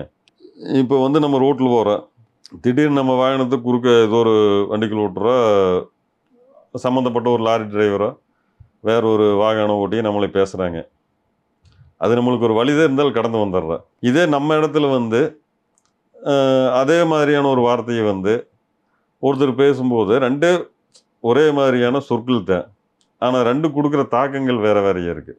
நம்ம வந்து நம்மளோட ரியாக்ஷன் வேறு மாதிரி இருக்குது. இப்போ நம்ம கட்டுப்பாட்டில் இருக்கிற நம்ம பையனோ பொண்ணோ நம்மளை ஒருமையில் ஒரு மாதிரியான திட்டும்போது நம்மளுக்கு உண்டாகிற வலி வேதனை அல்லது நம்ம வெளிப்படுத்துகிற இதுகள் இதாக இருக்குது. இதே பொது வெளியில் வந்து நம்ம நம்ம யாருனே தெரியாத ஒரு இடத்துல நம்மளுக்கு எந்த வழிகளும் வந்து நம்மளுக்கு பெருசாக உருவாகாது. யாருனே தெரியாத இடத்துல நம்மளுக்கு பெருசு ஈகோ வேலை செய்யாது. அதனால வலி வேதனைகள் உண்டாகாது. ஆனால் நம்மளுக்கு செல்வாக்கு இருக்கிற இடத்துல ஒரு சின்ன ஒரு அவச்சொல் எதிர்கொள்ள நேர்ந்தாலும் அது சிக்கல் இருக்குது. இது வந்து பார்த்தீங்கன்னா ஒரு சொல்லு அது எங்கே எப்படி வேலை செய்யுது அப்படிங்கிறத பொறுத்து இதுக்காக நான் உங்களுக்கு சொல்ல வர்றேன். இதே மாதிரி இந்த 7ஆம் இடம் அப்படிங்கிறது ஒருத்தரோட வாழ்க்கை துணை சம்மந்தப்பட்ட விஷயத்தில் ஒரு பங்கு வகிக்குது. அதை வந்து நான் உணர்ந்துடுறேன். அந்த பங்கு எந்த அளவுக்கு இருக்குது அப்படிங்கிறது ஜாதகத்துக்கு ஜாதகம் மாறுபடு. ஒருத்தருக்கு வந்து 7குடையவனோட திசையோ புத்தியோ நடந்து அந்த காலகட்டத்தில் வந்து திருமண முயற்சி பண்ணுனா அவங்களுக்கு வந்து திருமணம் கைகூடு அப்படிங்கிறது ஒரு விதி. இந்த 7குடையனோட திசை புத்தி திருமண காலத்தில் தான் வரணுங்கிறது கிடையாது. சின்ன வயசுலேயே வரலாம். ஒரு 7-8 வயசுலேயே வந்து வரலாம். 7குடையவன் அதாவது திருமணத்தை தீர்மானிக்கிறதுல வாழ்க்கை துணை தீர்மானிக்கிறதுல பல விஷயங்கள் இருக்குது. நான் புரிதலுக்காக 7ஆம் இடம் அப்படிங்கிறதை மட்டும் சொல்கிறேன். அந்த 7குடைய கிரகத்தோட திசை புத்தி வந்து ஒருத்தருக்கு 7 வயசில் வரலாம். அது வந்து நம்ம வாழ்க்கை சூழலில் வந்து வாழ்க்கை துணை தேட வேண்டிய அவசியம் இல்லாத ஒரு காலகட்டம். அப்போ அது எப்படி வேலை செய்யும் அப்படின்னா அந்த வயசுக்கு தகுந்த மாதிரி வேலை செய்யும். அந்த வயசில் அவங்க டைம் பாஸ் பண்ணுறதுக்கு உண்டான ஒரு நல்ல சிநேகிதனோ சிநேகிதியோ கிடைப்பாங்க. வாழ்க்கை துணைங்கிறது என்ன, அந்த காலகட்டத்தில் பகல் இரவுகள் அவங்களோட மனநலத்துலேயும் நிகழ்வுகள்லையும் வந்து ஆக்கிரமிக்கிறது என்னங்க, தொடர்ந்து வர்றது என்ன, அந்த மாதிரி ஒரு ஃப்ரெண்ட்ஷிப் கிடைக்கும். இதே இந்த 7ஆம் அதிபதியோட திசையோ புத்தியோ ஒருத்தருக்கு 25 வயசில் வருது, அந்த 7ஆம் அதிபதி வந்து நல்ல நிலைமையில் இருக்கிறாரு அப்படின்னா அது திருமணமாக மாறு. இப்போ நம்ம அந்த 7 வயசு பையனுக்கு வந்து அந்த விதியை வச்சு 7குடையும் புத்தி வந்துருச்சு, 7குடையும் திசை வந்துருச்சு, உனக்கு கல்யாணம் நடந்துன்னு சொன்னோம்னா அங்கே ஜோடும் பொய்யா போயிடும். இதே 7குடையவனோட புத்தி ஒருத்தர் 45 வயசில் ஒருத்தனுக்கு வரல. அப்போ வந்து 45 வயசான ஒருத்தரை வந்து கட்டிக்கிறதுக்கான சமூக நிலை அங்கே இருக்குதான்னு பார்க்கணும். அப்படி ஒரு கலாச்சாரம் ஒரு மேல்நாடுகள் இருக்குது. அங்கே வயசு ஒரு விஷயமே இல்லை. எல்லா வயசுலேயும் வந்து அவங்களுக்கு வந்து ஆண் பெண் துணைகள் கிடைக்கும். அதுக்கான மனப்பாங்குகள் வந்து அங்கே இருக்குது. அந்த மனப்பாங்குகளோட ஆக்கிரமிப்பு அந்த கலாச்சாரத்தில் இருக்குதுன்னா அங்கே வந்து வேறு மாதிரி நம்ம சொல்லணும். இங்கே நம்ம பகுதியில் 45 வயசு ஆயிடுச்சுன்னா வாய்ப்பே இல்லை. அப்போ அந்த 7குடையனோட திசையோ புத்தியோ நடைமுறைக்கு வந்ததுன்னா அது வேறு மாதிரி தான் வேலை செய்யும். அதாவது வெளியில் தெரியாத ஆஃப் தி ரெக்கார்டில் ஏதோ கொஞ்சம் கொஞ்சம் வேலை செய்யலை. அதை நம்ம திருமணம் நடந்துடணும்லாம் சொல்ல முடியாது. இது வந்து நான் இப்போ சொன்ன வந்தது கிரகங்களோட பங்கு இருக்குதா அப்படிங்கிறதுக்கு நான் கொடுத்த விளக்கம். கிரகங்களோட பங்கு ஒருத்தனுக்கு வாழ்க்கை துணை அமையறதுக்குமே அமையா போகிறதுக்குமே இருக்குது. அந்த தொடர்பு வந்து எந்த அளவுக்கு இருக்குது, மீறவே முடியாத அளவுக்கு இருக்குதா அப்படின்னால சொல்ல முடியாது. சிலர் விஷயத்தில் அந்த தொடர்பு வந்து பொருட்படுத்தத்தக்க அளவுக்கு கூட வேலை செஞ்சுருக்காது. தவிர்க்கவே முடியாத அளவுக்கு வேலை செஞ்சுருக்கு, ஆக்கிரமிச்சிருக்கு முழுசாக. நம்ம விஷயத்துக்கு வருவோங்க. ஒருத்தரோட திருமண தடைக்கு கிரகங்களோட பங்கு எந்த அளவுக்கு, கிரகங்களோட பங்கு நான் சொன்ன அளவுக்கு, அதாவது அதோட சதவீத பங்கு இருக்குது. அதோட சதவீதம் தாண்ட முடியாததல்ல, தவிர்க்க முடியாததல்ல. சரி, இப்போ வந்து பொதுவெளியில் வந்து ஆனால் அதுதான் வந்து பெரிய பங்கு வகிக்கிறதா ஒரு புகார்கள் இருக்குது. முக்கியமாக வந்து இந்த செவ்வாய் தோஷம்னு சொல்லிட்டாங்க, ராகு தோஷம்னு சொல்லிட்டாங்க. எனக்கு இடம் பிடிச்சிருந்தது, பையனை பிடிச்சிருந்தது, அல்லது பொண்ணை பிடிச்சிருந்தது, பொண்ணுக்கும் பையனை பிடிச்சிருச்சு, பையனுக்கும் பொண்ணை பிடிச்சிருச்சு, ஆனால் இந்த ஜோசிகாரை பொருத்தமில்லைன்னு சொல்லிட்டா இது வந்து கரெக்டு தானுங்க. அதாவது அவங்களோட பார்வையில் அந்த திருமண தடையானதுக்கு ஜோடம் அல்ல ஜோசியர் தான் காரணம். இது நடக்கத்தான் செய்யும். ஜோடர்களோட பங்கு இருக்குது அப்படின்னா இந்த சமூகம் அந்த அளவுக்கு ஜோடர்கள் நம்ப வேண்டியது இல்லை. நான் சொல்ல வர்றது புரியுதுங்களா? ஜோடம் வந்து எந்த அளவுக்கு உங்களுக்கு தேவை, எந்த அளவுக்கு தேவையில்லை அப்படிங்கிறத வேறு யாருமே தீர்மானிக்க முடியாது. அது உங்களோட சொந்த அனுபவத்திலிருந்து நீங்களாக முடிவு பண்ண வேண்டிய ஒரு விஷயம்.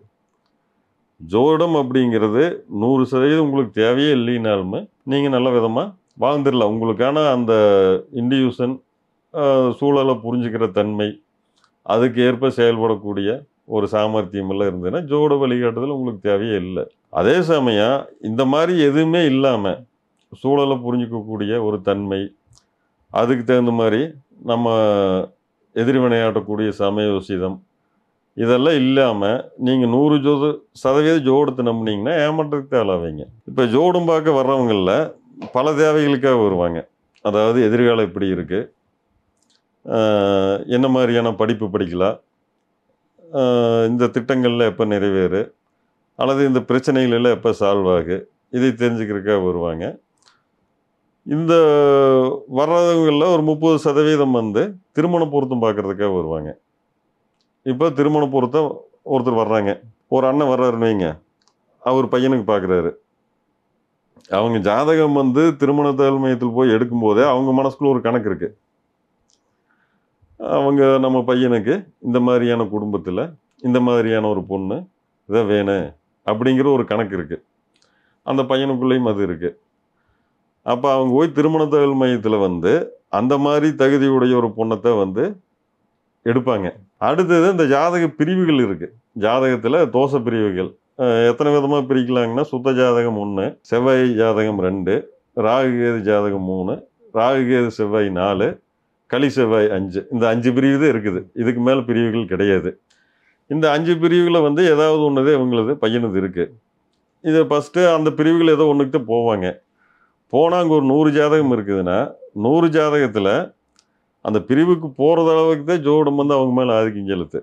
அந்த 100 ஜாதகத்தையுமே அவங்க எடுக்கலாம் அப்படிங்கிறத ஜோடத்தோட இது. ஆனால் அதில் அவங்களுக்கு பிடிச்ச தகுதிப்பாடுகளுடைய ஒரு பொண்ணு ஜாதகத்தை எடுப்பாங்க. பொண்ணு வீட்டுக்காரங்களும் அதை தான் பண்ணுவாங்க. சரி எடுத்துட்டாங்களா, அவங்களுக்கு பிடிச்சிருக்குது எடுத்துட்டாங்க. இப்போ ஒரு ஜோடர்கிட்ட வர்றாங்க. ஜோடர் வந்து பார்க்குறாரு, இது வந்து சுத்த ஜாதகம், இது சுத்த ஜாதகம், இது வந்து அஸ்வினி நட்சத்திரம், இது வந்து இந்த நட்சத்திரம், இதுக்கு இத்தனை பொருத்தம் வருது, அப்புறம் தசை சந்திப்பு வருதா, ஆயுள் ஆரோக்கிய ஸ்தானம், புத்திரஸ்தானம் இதெல்லாம் இப்படி இருக்குது, மிருகங்களில் வந்து ஒன்றுக்கு ஒன்று இணக்கமாக இருக்குதா, பகை இல்லாமல் இருக்குதா, இந்த மாதிரியான ஒரு கால்குலேஷன் போட்டு சரி பொருத்தம் வருதுங்க செய்யலாங்க அப்படின்ட்டுருவா. இப்போ வந்து அவங்க எடுத்துகிட்டு வர்றத அவங்களுக்கு பிடிச்ச ஜாதகத்தை எடுத்து வர்றாங்க. அவங்க நம்பர் ஜோடு எடுத்து தான் போவாங்க. எல்லா ஜோடுகிட்டையும் போயிடவே மாட்டாங்க. அப்புறம் நம்பர் ஜோடரும் வந்து இது பண்ணலாங்க அப்படின்னு சொல்லிடுறாரு. ஏன் பண்ணிட்டு போக வேண்டியது தானே, ஃபைனல் ஆயிடுச்சு இல்லைங்க. அதாவது இது வந்து ஒரு வழக்கு முனிசிபாலிட்டி கோர்ட்லேருந்து செஷனுக்கு போய் உயர்நீதிமன்றம் போய் சுப்ரீம் கோர்ட்டும் சொல்லிடுச்சு. சுப்ரீம் கோர்ட் தான் அவங்க ஜோசியர்னு வைங்க, அவரும் சொல்லிட்டாரு. சரி பண்ணிட்டு போக வேண்டியது தானே. அப்புறம் மனக்குழப்பமாயிரு. அப்புறம் பார்த்தா 10 நாள் கழிச்சு வேறு ஜாதகத்துக்கு கொண்டு வருவாங்க. ஏனுங்க அது என்னாச்சுங்க அப்படின்னா, வேறு ஏதோ ஒரு உண்மையான காரணத்தை சொல்லவே மாட்டாங்க. அவங்க மனசு புனைந்து ஒரு காரணத்தை கொண்டு வந்து சொல்லுவாங்க. உண்மையான காரணம் இதை விட பெஸ்ட்டு ஏதோ ஒன்று வருமா, நம்மளுக்கு பிடிச்சது எடுத்தால் ஜோசிகாரணம் வந்து பொருத்தம் இருக்குன்னு சொல்லிட்டேன், பையனுக்கும் பிள்ளைக்குமோ ஓகே தான், நான் போட்டோ ஆல்ரெடி பார்த்துன்னு இது பண்ணுறாங்க. அதுக்கப்புறம் மாறுறதுக்கு காரணம் சபலம். இதை விடவும் இன்னும் பெஸ்ட்டு ஏதாச்சும் வந்துருமா, அதுக்குள்ளே அவசரப்பட்ட அடின்னா அப்படிங்கிற சபலம். அதை ஒப்புக்கவே மாட்டாங்க. அந்த கல்யாணம் நின்று போனதுக்கு ஜோடர் எங்கே காரணமானார். இப்போ வந்துங்க பிடிச்சி போச்சுன்னு வைங்க, ஒரு பொண்ணுக்குமே பையனுக்குமே பிடிச்சி போச்சுன்னா அவங்க எந்த ஜாதகத்தையும் பார்க்குறதில்ல, கல்யாணம் பண்ணிக்கிறாங்க. காந்தர்வ விவாகத்துக்கு பொருத்தமே பார்க்க வேண்டாம் தான் பஞ்சாங்கத்துலேயும் இருக்குது. ஜோட சாஸ்திரமே அதுதான் சொல்லுது. காந்தர்வம்னா காதல் திருமணம். மொத்தம் ஒரு 5 கேட்டகரி, 5 நான் சொல்கிறேன் எண்ணிக்கைங்க. அதாவது கற்ப நிச்சயம், காந்தர்வ விவாகம், அடுத்தது வந்து ஒரு குருஸ்தானத்தில் இருக்கக்கூடிய குரு நிச்சயம் என்னமோ, அது அந்த சமஸ்கிருத சொற்கள், இதுகளுக்கெல்லாம் வந்து நீங்கள் பொருத்தம் பார்க்க வேண்டியதில்லை அப்படின்னு சொல்லுது. இது கற்ப நிச்சயம் அப்படிங்கிறது வந்து அதுவும் ஒரு வகையான காந்தர்வம் தானுங்க. அதுக்கு நீங்கள் பார்க்க வேண்டியது இல்லைங்கிறது ஒன்று. காந்தர்வ விவாகங்கிறத மனமுப்பி 2 பேரும் வந்து இது பண்ணிக்கலாங்கிறது ஒன்று. அப்புறம் குரு ஸ்தானத்தில் இருக்கிற ஒருத்தரவங்க சொல்லிட்டாங்கன்னா ஒரு கட்டளைன்னு வைங்களேன், அதுக்கு நீங்கள் பொருத்தம் பார்க்க வேண்டாம் அப்படிங்கிறது இந்த மாதிரி இருக்குது. இது வந்து இதை நம்ம சொன்னாலுமே பிள்ளை வீட்டுக்காரங்க ஏற்றுக்க மாட்டாங்க. ஏற்றுக்க மாட்டாங்க அப்படிங்கிறதுனால ஜோடர்கள் சொல்கிறதில்ல. திருமணம் தடைபடுறதுக்கு ஜோடர்கள்ட்ட காரணமா அப்படின்னா ஒரு அளவுக்கு காரணம். ஆனால் அந்த காரணங்கள் எல்லாம் அதோட வேல்யூ கம்மி. அதாவது அது அணை போடுது. அந்த அணைங்கிறது வந்து பார்த்திங்கன்னா ஒரு சின்ன மலைக்கே ஒரு சின்ன வெள்ளத்துக்கே தாங்காது. பெருவெள்ளம் வரும்போது அதெல்லாம் காணாமையே போயிடும். பெருவெள்ளம்ங்கிறது இவங்களுக்கு பெரு விருப்பம் உண்டாயிருச்சுன்னா, இவங்க மனசு வந்து இதை செய்யலாமா வேண்டாமா அப்படின்னு அலைவாஞ்சிட்டு இருக்கும்போது வேணால் ஜோடரோட வார்த்தைக்கு ஒரு வேல்யூ இருக்குது. இதை விடத்தான் கொஞ்சம் வேற பார்க்கலாமா அப்படிங்கிற மாதிரி ஒரு அலைவாயுவில் இருக்கும்போது வேணால் ஜோடர் வந்து இது வேண்டாங்க அப்படின்னு சொன்னால் ஒரு இதில் இருக்குது. அப்படி இல்லாமல் இந்த பிள்ளைக்கு தான் நம்ம பையனை கட்டணும் அல்லது இந்த பையனுக்கு தான் நம்ம உள்ளே கொடுக்கணும் அப்படிங்கிற மாதிரியான ஒரு பெரு விருப்பம், ஒரு பெரு வெள்ளம் மாதிரி அவங்களுக்குள்ள பிரபாகம் எடுத்துருச்சுன்னா ஜோடர் குறுக்கியே படுத்தாலுமே அவங்க கேட்க மாட்டாங்க. இது நடக்கத்தான் செய்யுது. அது காரணம் இது காரணம் அப்படிங்கிறதுல ஒரு சாக்காடு தான். அது நிறைய பேர் வந்து ஜாதகம் பொருத்தம் இருந்தாலுமே ஜாதக பொருத்தம் இல்லைன்றாங்க. பொண்ணு வேண்டாம் இல்லை பையன் வேண்டாம் அப்படின்னா அது அந்த பழி ஜோடர் மேலே தான் போடுவாங்க. அவங்களுக்கு வந்து பார்த்தீங்கன்னா அது அதையும் கூட ஏற்றுக்கல. ஏன்னா அது ஒரு இப்போ ஜாதகம் பொருத்தம் இருக்குது, வசதிகள் வந்து இவங்களுக்கு இதாக இருக்குது. ஆனால் கடைசியில் உள்ள பையனுக்கு போட்டோவெல்லாம் பிடிச்சிருக்கு. இருந்தாலும் வந்துங்க நேரில் பார்க்கும்போது அந்த ஒரு அபிப்பிராயங்கள் மாறு. அதை நம்ம ஏற்றுக்கு தானே வேணும். இப்போ வந்து ஒரு சேர்ந்து வாழ போகிறவங்க அவங்க நேரில் சந்திக்கும் போது 2 பேர்த்துக்குமே அதுக்கான ஒரு மன இதுகள் உண்டாகணும். அது உண்டாகலைங்கும் போது அப்போ வந்து அந்த பொண்ணோ பையனோ வந்து கொஞ்சம் குழப்பம் அடைவாங்க. அப்போ வந்து இந்த காரணத்தை சொல்ல முடியாது இல்லைங்களா? அதாவது எங்கள் பையனுக்கு உங்கள் பொண்ணை பிடிக்கலைங்க, அல்லது எங்கள் பொண்ணுக்கு உங்கள் பையனை பிடிக்கலைங்க அப்படிங்கிற வார்த்தையை அதை கொஞ்சம் நாகரீகம் காப்பாங்க. 190% அதெல்லாம் காக்குறாங்க. ஏதோ 1-2 பேர் அறியாமையின் காரணமாக வெளியே போட்டு உடைப்பாங்க. அப்படி நாகரீகம் காக்குறவங்க இன்னொரு ஜோடரை பார்த்தோம்ங்க, 2 நாள் பதில் சொல்கிறோம்னு சொல்லுவாங்க. அப்புறம் போய் இன்னொரு ஜோடர் பார்த்தோம்ங்க, அவர் ஏன்னா கொஞ்சம் தயங்குறாருங்க, நாங்கள் யோசனை பண்ணிட்டு சொல்கிறோமுங்க அப்படிம்பாங்க. இல்லாட்டி நாங்கள் கிளம்பி வரும்போது தடமொழி சயனமாகி போச்சுங்க, அது பாம்பு வந்ததுங்க, பள்ளி வந்ததுங்க, எதுக்கு பூ கேட்டு சொல்கிறோம் இருப்பாங்க. அப்புறம் பூ கேட்டோம்ங்க வள்ளிங்கம்பாங்க. அப்போ சாமி மேலே வழி போடுவாங்க, ஜோடர் மேலே வழி போடுவாங்க, தடமொழியில் வரக்கூடிய சகனங்கள் மேலே வழி போடுவாங்க. ஆனால் அந்த பழியெல்லாம் வந்து உண்மையிலேயே ஏற்றுக்கக்கூடிய பழி. ஏன்னா நேரடியாக வந்து ஒரு பொண்ணையோ பையனையோ பிடிக்கலின்னு சொல்கிறதுங்கிறது அவங்கள சிறுமைப்படுத்துகிற விஷயம். அப்படி ஏன் சிறுமைப்படுத்தணும் அப்படிங்கிறதுக்காக இப்படி ஏதோ ஒரு வகையில் மடை மாற்றி விடுவாங்க. இது தவிர்க்க முடியாதுங்க. சில விஷயங்களுக்கு ஜாதகம் பார்க்க வேண்டாம் அப்படின்னு சொன்னீங்க. அதில் என்ன சொல்கிறாங்கன்னா, இப்போ இந்த முறைப்பையன் முறைப்பொண்ணு ஒன்று சொல்கிறாங்க, அதுக்கும் பார்க்க வேண்டாங்கிறாங்க. அது வந்துங்க தாண்டிட்டுனாலும் பார்க்க வேண்டியதில்லை அப்படின்னு சொல்கிறாங்க. செவ்வாய் தோஷம், ராகு கேது தோஷம், ராகு கேது செவ்வாய் தோஷம் இப்படிங்கிற மாதிரி ஒரு விஷயத்தை சொல்கிறோம் இல்லைங்களா? இந்த தோஷங்களோட அடிப்படை என்ன அப்படின்னா, இதெல்லாம் வந்து கலஸ்திர தோஷம் அப்படிங்கிற ஒரு வகைமையில் வரும். கலஸ்திர தோஷம் அப்படின்னா நான் அப்பளே சொன்ன பார்த்தீங்களா, கலஸ்திர ஸ்தானம் அப்படிங்கிறது 7ஆம் இடம். இந்த 7ஆம் இடம் வந்து ஏதாவது ஒரு வகையில் பாதிக்கப்பட்டதுன்னா அது கலஸ்திர தோஷமாக மாறுது. இந்த 7ஆம் இடம் அதுக்கு தொடர்புடைய சில இடங்கள் இருக்குது. அங்கே வந்து செவ்வாய் இருந்ததுன்னா அது ஒரு கலஸ்திர தோஷமாக மாறு. அங்கே வந்து ராகு எது இருந்தால் கலஸ்திர தோஷமாக மாறு. சரி, இந்த கலஸ்திர தோஷத்தோட விளைவு என்ன? கலஸ்திர ஸ்தானம் அப்படிங்கிறது வாழ்க்கை துணையை குறிக்கக்கூடிய ஸ்தானம். ஒரு ஸ்தானம் இருந்தாலும் அது குறித்து எதிர்பார்ப்பும் இருக்குங்க. அதை வந்து நம்ம வாழ்க்கை துணையை குறித்த எதிர்பார்ப்புன்னு சொல்லலாம். அந்த எதிர்பார்ப்பு பூர்த்தியாகிறது, அதனால் கிடைக்கக்கூடிய மகிழ்ச்சி. இப்போ ஒரு ஸ்தானம் அப்படின்னா அந்த கலஸ்திர ஸ்தானம்னு ஒன்று இருக்குதுன்னா கலஸ்திர மகிழ்ச்சின்னு ஒன்று இருக்கணும், அதனால் கிடைக்கக்கூடிய மகிழ்ச்சி. இப்போ இந்த கலஸ்திர தோஷத்தினால பீடிக்கப்பட்டவங்களுக்கெல்லாம் ஒரு திருப்தி அற்ற தன்மை உருவாகிறதுக்கு வாய்ப்பு இருக்குது. அந்த திருப்தி அற்ற தன்மைங்கிறது வந்து ஈடுபாடே இல்லாமல் போகிறது, அல்லது அதீத ஈடுபாடு, அல்லது புறம்பான ஒரு நார்மல் இல்லாமல் போகிறது இருக்கிறதுன்னு வைங்களேன். கலஸ்திர தோஷங்கள் இருக்கிற ஜாதகங்களில் அவங்க வாழ்க்கை துணை குறித்த ஒரு எதிர்பார்ப்புகள், அந்த எதிர்பார்ப்புகள் பூர்த்தியாகிற நிலையில் அவங்க அதுக்குண்டான சாட்டிஸ்ஃபேக்ஷன் அடைவாங்களா அப்படிங்கிறத பற்றின இதில் வந்து நம்ம சரியாக இது பண்ண முடியாது. அப்போ இதே தோஷத்தை ஜாயின் பண்ணி விட்டோம்னா மைனஸ் இன்ட்டு மைனஸ் ப்ளஸ்ங்கிற மாதிரி அது ப்ளஸ்ஸாக மாறிடு. இந்த மைனஸுக்கு இந்த மைனஸ் சேர்த்து வச்சோம்னா அது ஒரு கணிதம். இப்போ கணிதம் நம்ம ஏற்றுக்கிறோம் இல்லைங்களா, மைனஸ் இன்ட்டு மைனஸ்னால் ப்ளஸ்ன்னு ஏற்றிக்கிறோம் இல்லைங்களா, அதே மாதிரி இந்த தோஷத்துக்கு இந்த தோஷம் ரெண்டையும் ஏற்றினோம்னா அது ஒரு யோகமாக மாறிடு அப்படிங்கிற ஒரு கோட்பாடு. அந்த அடிப்படையில் வந்து இது உருவாச்சு. சரி, ஒரு வயசுக்கு மேலே வந்து ஏன் இதெல்லாம் பார்க்க வேண்டியதில்லை அப்படின்னா, இப்போ கலஸ்திர தோஷம் வந்து ஒரு வயசுக்கு மேலே பார்க்க வேண்டியது இல்லையே அப்படின்னா பார்க்க வேண்டியது இல்லை. என்ன காரணம் அப்படின்னா, ஒரு வயசு அப்படின்னா மெச்சூர்டு தான். இப்போ வந்து ஒரு 20 வயசு பையன், இந்த பையனுக்கு போய் உனக்கு மனைவி எப்படி வேணும் அப்படின்னா அவன் மனசில் இருக்கக்கூடிய ஒரு நடிகை மாதிரி சொல்லி இந்த மாதிரி நடிகை மாதிரி வேணுங்க அப்படிம்பேன். அது இயற்கை தான். ஒரு வயசில் வந்து தனக்கு வரக்கூடிய மனைவி சர்வ லட்சணங்களும் சாமுத்திரியா ரூபியாக இருக்கணும் அப்படிங்கிற ஒரு எதிர்பார்ப்பு இருக்குது. அதே நிலை தான் பெண்ணுக்கும் இருக்குது. இது நடைமுறையில் வந்து வயசாக ஒரு 20 வயசில் இருக்கிற எதிர்பார்ப்பு களத்தில் இறங்கி நம்ம அதுக்கான தேடலை பார்க்கும்போது கொஞ்சம் கொஞ்சமாக மாறு. ஒரு 35 வயசாயும் பொண்ணை கிடைக்கல அப்படிங்கும்போது பொண்ணுன்னு ஒன்று இருந்தால் போதுமப்பா, அது இப்படி இருக்கணும் அப்படி இருக்கணுங்கிறதுல விஷயமே கிடையாதுங்கிற ஒரு மனநிலைக்கு வந்துடுவேன். அதாவது பக்குவம் அடைஞ்சிருவேன். புரியுதுங்களா? சேம் அதே தான் பெண்ணுக்குமே. அப்போ அந்த ஒரு பக்குவம் அப்படிங்கிறது வந்துச்சுன்னா தோஷங்கிறது விஷயமே இல்லை. இப்போ எனக்கு கூட இருக்கிறவங்கள புரிஞ்சுக்கிற தன்மை வந்துருச்சு அப்படின்னா கூட இருக்கிறவங்க எப்படி இருந்தாலும் எனக்கு பிரச்சனையே இல்லை. புரியுதுங்களா? இவ்வளோதான் விஷயம். லைஃபே இவ்வளோதான். வயசாக வயசாக மனப்பக்குவம் அதிகமாகு. பக்குவம் அதிகமாச்சுன்னா அந்த குற்றம் குறைகள் இருந்தாலும் பொறுத்து கொள்ளக்கூடிய ஒரு தன்மை வந்துடு. அப்படி தன்மை வந்துருச்சுன்னா பொறுத்துமெல்லாம் பார்க்க வேண்டியதில்லை. அந்த தன்மை வயசு அதிகமானதான் வரணுங்கிறது கிடையாது. ஒருத்தர் கருவிலேயே உருவாகி 20 வயசுலேயே அந்த மாதிரியான ஒரு பக்குவத்தோடு இருக்குல்ல, அப்படி இருந்தால் நீங்கள் பொறுத்துமே பார்க்க வேண்டியதில்லை, தோஷங்களை பார்க்க வேண்டியதில்லை.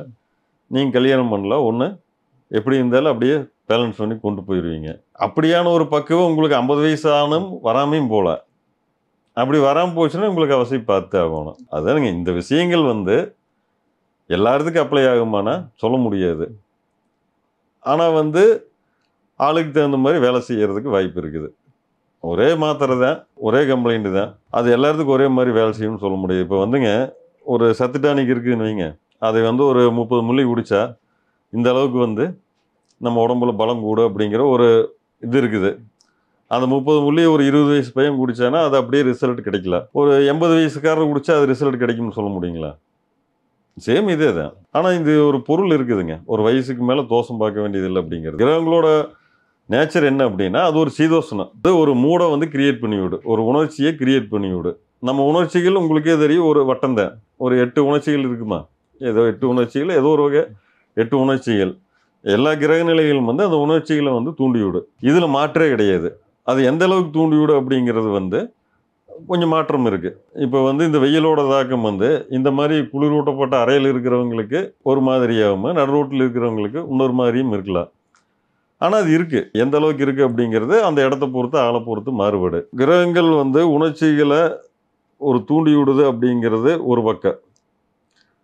அந்த தூண்டி விடுற உணர்ச்சிகளுக்கு சம்பந்தப்பட்ட ஒரு நபர் எந்த அளவுக்கு பலியாகிறாரு அப்படிங்கிறது இன்னொரு பக்கம். இப்போ அந்த தூண்டப்படுற உணர்ச்சிகளுக்கு பலியாகிறத அப்படிங்கிறது சின்ன வயசில் அதிகமாக நடக்கு. ஏன்னா வாழ்க்கை பாடம் எது கற்றுக்க மாட்டாங்க, வயசு அப்படி. அப்போ அவங்களுக்கு எல்லா விதமான உணர்ச்சி விஷயங்களுக்குமே உடனே பலியாவாங்க, அதுக்கு எதிர்வினை ஆற்றுவாங்க, அதற்கு உண்டான விளைவுகளை எதிர்கொள்ள வேண்டி வரும். இதை கொஞ்சம் அடிவிட்டு நம்ம ஒரு பக்குவம் அடையும் போது அதே உணர்ச்சிகளை கிரகங்கள் தூண்டி விடலை, இருந்தாலும் நம்ம அதை சுதாரிச்சுக்குவோம். அது ஒரு தாக்கம் இருக்குள்ள சுதாரிச்சுக்குவோம். இப்படி போனோம்னா என்ன ஆகு, என்ன விளைவு வரும், அதை நம்மளால் எதிர்கொள்ள முடியுமா அப்படின்னு சுதாரிச்சுக்குவோம். இப்போ நம்ம வயசானவங்களுக்கு ஜாதகம் பார்க்கும்போது இப்போ இந்த கிரகங்கள் என்ன மாதிரியான மூடவு இருக்குது இந்த காலகட்டத்தில் கிரியேட் பண்ணு, அதே ஆங்கிள் தான். ஆனால் இவர் நம்ம அவர் கூட நேரடி உரையாடல், எப்பவுமே ஜோடத்தை பொறுத்த வரைக்கும் நேரடி உரையாடல் தான் நான் விரும்புவேனுங்க. அப்போ தான் அவங்களுக்கு ஏதோ ஒரு பயன் கிடைக்கும். இப்போ கிரகங்கள் எந்த மாதிரியான ஒரு உணர்ச்சி தட்பவெப்பத்தை உருவாக்குது, அதுக்கு இவங்க எந்த அளவுக்கு பலியாவாங்க, எதிர்வினையாட்டுவாங்க, அதை எப்படி பேஸ் பண்ணுவாங்க, அது எப்படிங்கிறத நம்ம எதிர்க்கிறவங்களை பார்த்து சொல்ல முடியும். பார்த்தா நம்மளுக்கு ஒரு இன்டியூஷன் கிடைக்கும். அப்போ அதுக்கப்புறம் இந்த மாதிரி இருக்குதுங்க பாஸு, இதுக்கு தகுந்த மாதிரி முடிவு பண்ணுங்க அப்படின்னு சொல்லலாம். இப்போ ஜோடர்களோட பெரும்பாலானவங்க புரிதல் என்னென்னா எல்லாத்துக்கும் ஒரே இதை சொல்லிடுவாங்க. இப்போ 7.5 சனி வருது அப்படின்னா எல்லாத்துக்கும் ஒரே மாதிரி பலன் சொல்லிடுவாங்க. இந்த ராசி கட்டத்தில் 12 கட்டங்கள் நீங்கள் பார்த்துருப்பீங்க. 12 கட்டங்கள் இருக்குதுன்னு சொல்லுவாங்க. இதில் ஒவ்வொரு கட்டத்துக்கும் ஒரு விஷயங்களுக்கு, ஒரு சில விஷயங்களுக்கு அத்தாரிட்டியாக இருக்குங்க.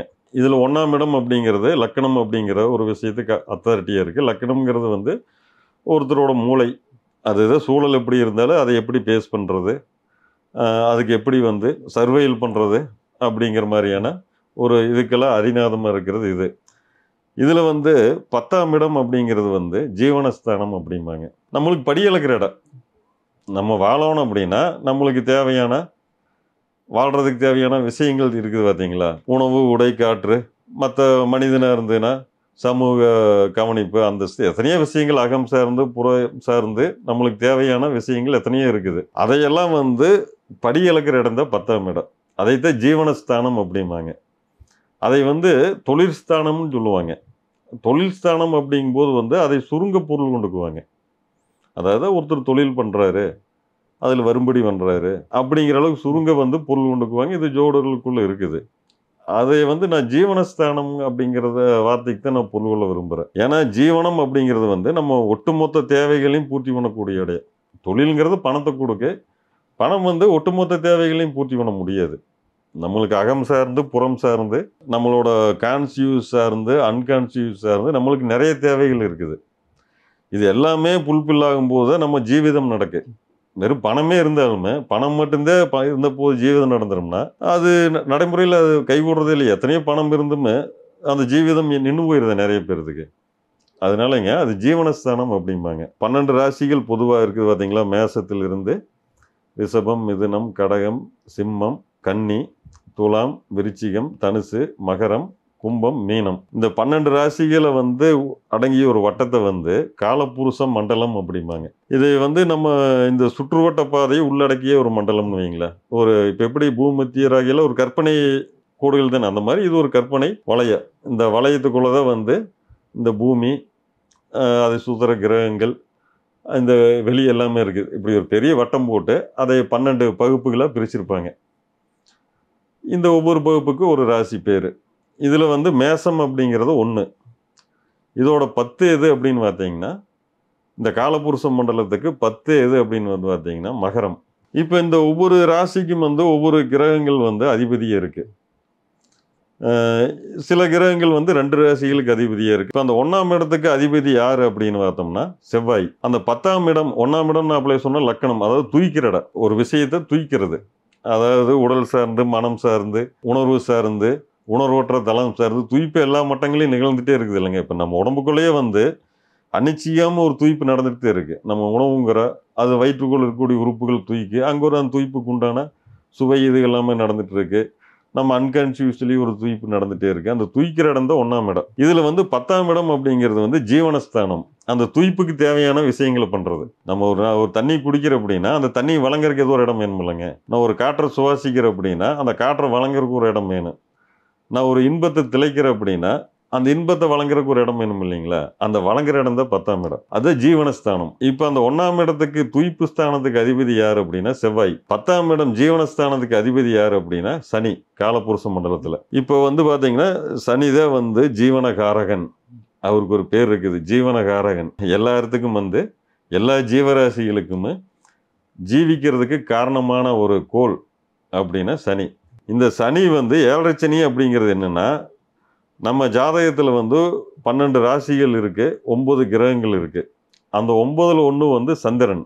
இந்த சந்திரன்கிட்ட வந்து நம்மளோட மனநிலைக்கு காரணமான ஒரு கிரகம். நம்ம மனம்னு ஒரு விஷயம் இருக்குது அரூபமாக, அதை நம்ம ஃபீல் பண்ணுறோம். அதுக்கு ஒரு வடிவம் இல்லாட்டி அந்த ஒரு இயக்கத்தை நம்ம உணர்றோம். அந்த மன இயக்கத்துக்கு வந்து ஒரு கிரகத்தோட தாக்கம் தான் வந்து அதிகம். அந்த அந்த கிரகம் எதுனா சந்திரன். அதான் மனோகாரகன் அப்படிம்பாங்க. மனசுக்கு காரணமான ஒரு கிரகம். இப்போ இந்த 7.5 சனி அப்படிங்கிறது என்ன தெரியுங்களா? நம்ம ஜாதகத்தில் சந்திரன்கிற ஒரு விஷயம் இருக்குது. அந்த சந்திரன் இருக்கக்கூடிய ராசிக்கு 12வது ராசிக்கு சனி வருவார். சனி வந்து இந்த 12 ராசி 30 வருஷங்கள் சுற்று. ஒரு ராசிக்கு 2.5 வருஷம் எடுத்துக்கு. இப்படி 12 ராசி வந்து 30 வருஷத்துல ஒரு வட்டம் வந்துடும். பூமி வந்து 325 நாளில் இந்த ஒரு சுற்றிடுற மாதிரி இது வந்து 30 வருஷத்துல சுத்து. பூமி வந்து 24 மணி நேரத்தில் சுற்றிருக்கு. தன்னைத்தானே ஒரு சுற்று 24 மணி நேரத்தில் சுற்றிடு. அப்போ 24 மணி நேரத்துல இந்த இப்போ பூமி இருக்குன்னு வைங்க, ராசி மண்டலம் இப்படி இருக்குன்னா தன்னைத்தானே சுற்றும் போது ஒரு முறை பார்த்துக்கு. அப்படியே சுற்றி நகர்ந்து வந்து தன்னோட சூரியனை வந்து 325 நாள் சுற்றிடு. சனி வந்து 30 வருஷம் எடுத்துக்கு. முழுசாக வந்து சுற்றி வர்றதுக்கு, சூரியனை சுற்றி வர்றதுக்கு ஒரு 30 வருஷம், அதாவது ராசி மண்டலத்தை சுற்றி வர்றதுக்கு ஒரு 30 வருஷம் எடுத்துக்கு. சந்திரன் இருக்கிற இடம், அதாவது மனம் இருக்கிற இடம், அதுக்கு 12ஆம் இடத்துல ஜீவனத்தை வழங்கக்கூடிய ஒரு கிரகம் மறைஞ்சிருது. அதாவது இப்போ என்னன்னாங்க, எனக்கு நெத்தியில் இருக்க வேண்டிய கண்ணு புடனைக்கு போயிடுது. இப்போ வந்து என்னோட இயக்கத்தில் வந்து ஒரு குளறுபடி வருமா வராதுங்களா? எல்லாமே செட் ஆகணும். மனம் அப்படிங்கிறது என்னென்னா நிறைய விஷயங்களை கிரியேட் பண்ணுறது, உணர்றது, யூகிக்கிறது, பிளான் பண்ணுறது, இது எல்லாமே நம்மளோட ஒட்டுமொத்த செயல்பாடுகளுக்குமே வந்து எங்கே மையமாக இருக்குதுன்னா மன இயக்கத்தில் தான் இருக்குது. இந்த மன இயக்கத்துக்கெல்லாம் காரணம் ஜீவனம், அதாவது ஜீவனகாரகன். அவன் வந்து அந்த இயக்கத்துக்கு சப்போர்ட் பண்ண வேண்டிய இடத்துல இப்போ நம்மளுக்கு லைட்டு வெளிச்சம் தேவை. இந்த லைட்டை கொண்டு வந்து நம்மளுக்கு தலைக்கு பின்னாடி பிடிச்சா அந்த வெளிச்சத்தை முழுமையாக நம்ம தூக்க முடியாது. இப்போ முன்னாடி இருக்குது பார்க்குற இது பண்ணுறா, இதை கொண்டு போய் பின்னாடி வச்சுட்டா தூக்க முடியாது. அப்போ அந்த மன இயக்கங்களில் ஒரு குளறுபடி உண்டாகு. இது 7.5 சனியோட ஆரம்ப கட்டம். சந்திரன் இருக்கிற இடத்துக்கு 12ஆம் இடத்துல சனி வருது. அப்போ அவங்க மனநிலைகளில் தடுமாற்றம் உண்டாகும். இது வந்து பொதுவான ஒரு கருத்து நடைமுறைக்கு சரியாக வரும். அதாவது தடுமாற்றம் வரும் அப்படிங்கிறதுல எந்த மாற்று கருத்தும் இல்லை.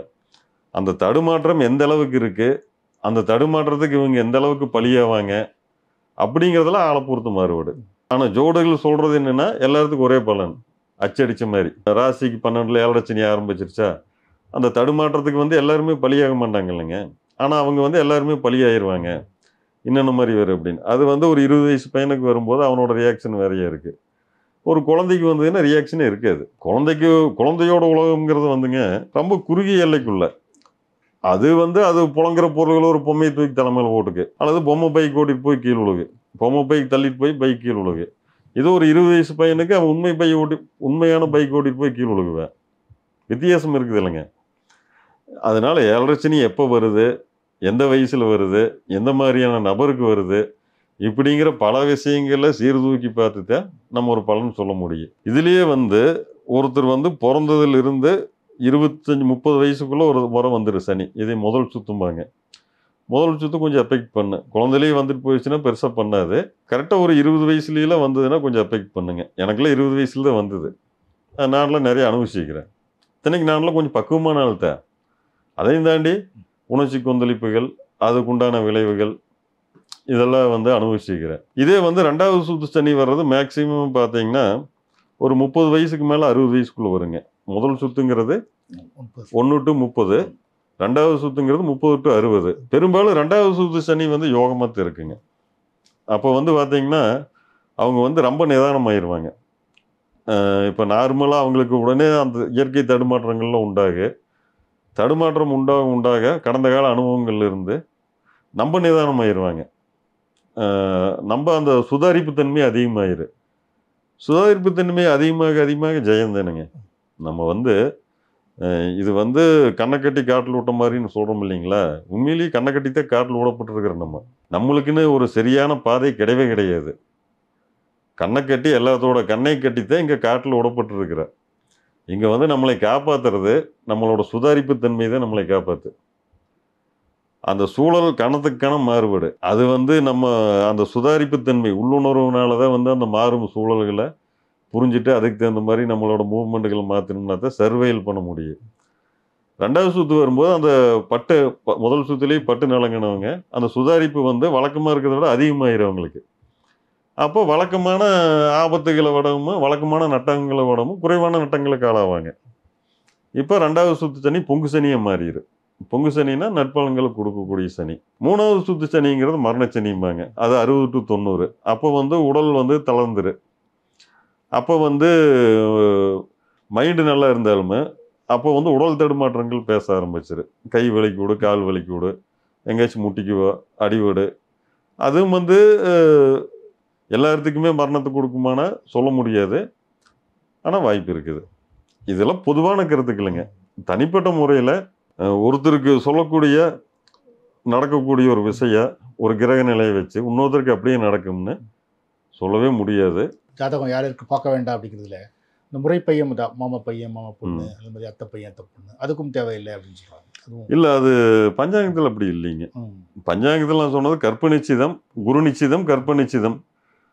குரு நிச்சயத்துலேயும் இது வந்துடுதுன்னு வைங்களேன். இந்த அத்தை பொண்ணு உரிமை பொண்ணு கெடுக்கிறது குரு நிச்சயம்னா குரு ஸ்தானத்தில் இருக்கிறவங்க சொல்கிறது என்ன, ஸ்தானத்தில் பெற்றோர் இந்த மாதிரி இதுக்கெல்லாம் வந்து வேண்டியதில்லை. அப்போ அதை எடுத்துக்கலாங்க. ஆனால் வந்து இப்போ மருத்துவத்துறை வந்து அது வேண்டான்னு தான் சொல்லுது. என்னன்னா விரிமான இது கிடைக்காது. அதுதான காரணங்க. இது எதிர்காலம் எப்படி இருக்குன்னு நினைக்கிறீங்க சார்? இப்போ இது வரைக்கும் நம்ம இன்னைக்கு இருக்கிற பிரச்சனைகளை பற்றி பேசணும் வந்து. ஸோ இது எப்படி போகும்னு நினைக்கிறீங்க? ஒரு சமூக பார்வையாளராக இது அடுத்தது எப்படி நகரும் அப்படிங்கிறது உங்களோட கணிப்பு என்ன? என்னோட கணிப்புங்க, இப்போ வந்து நிர்பந்தத்தின் காரணமாக குடும்பம் இல்லாத ஆண்கள் உருவாகிருக்கிறாங்க. அதாவது குடும்பம் இல்லாத உதிரி வாழ்க்கை. இப்போ நம்ம சமூகம் வந்து குடும்ப வாழ்க்கையினால் கட்டமைக்கப்பட்டது. குடும்பங்கிற ஒரு அமைப்பினால சமூகங்கிற ஒரு அமைப்பு கட்டமைக்கப்பட்டிருக்குது. இந்த அமைப்பில் வந்து குடும்பம் இல்லாமல் ஒரு உதிரி தனி அமைப்பாக தனி மனிதனாக வாழக்கூடிய ஒரு இது உருவாயிருச்சு. இப்போ ஊருக்கு 10 பேர் இருக்கிறாங்கன்னா அதுதானே இது. இப்போ நான் இருக்கிறேன், எங்கள் அம்மா இருக்குது, எங்கள் அம்மாவுக்கு அப்புறம் நான் ஒரு தனி மனிதன் தானே. அப்போ நான் தனி மனிதனாக தான் வாழ்வேன்.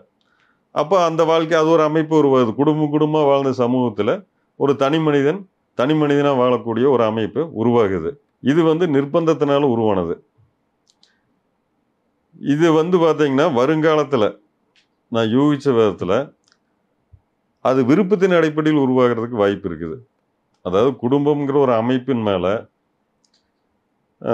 நிறைய பேர்த்துக்கு ஈடுபாடு இல்லாமல் போய், ஏன்னா குடும்பம்ங்கிற ஒரு அமைப்பு வந்துங்க ஒரு தனி மனிதனோட நிறைய சந்தோஷங்களை காவு வாங்கிடுது. அப்படி நினைக்கிறாங்க. அது உண்மையும் இருக்குது, இல்லாமல் இல்லை.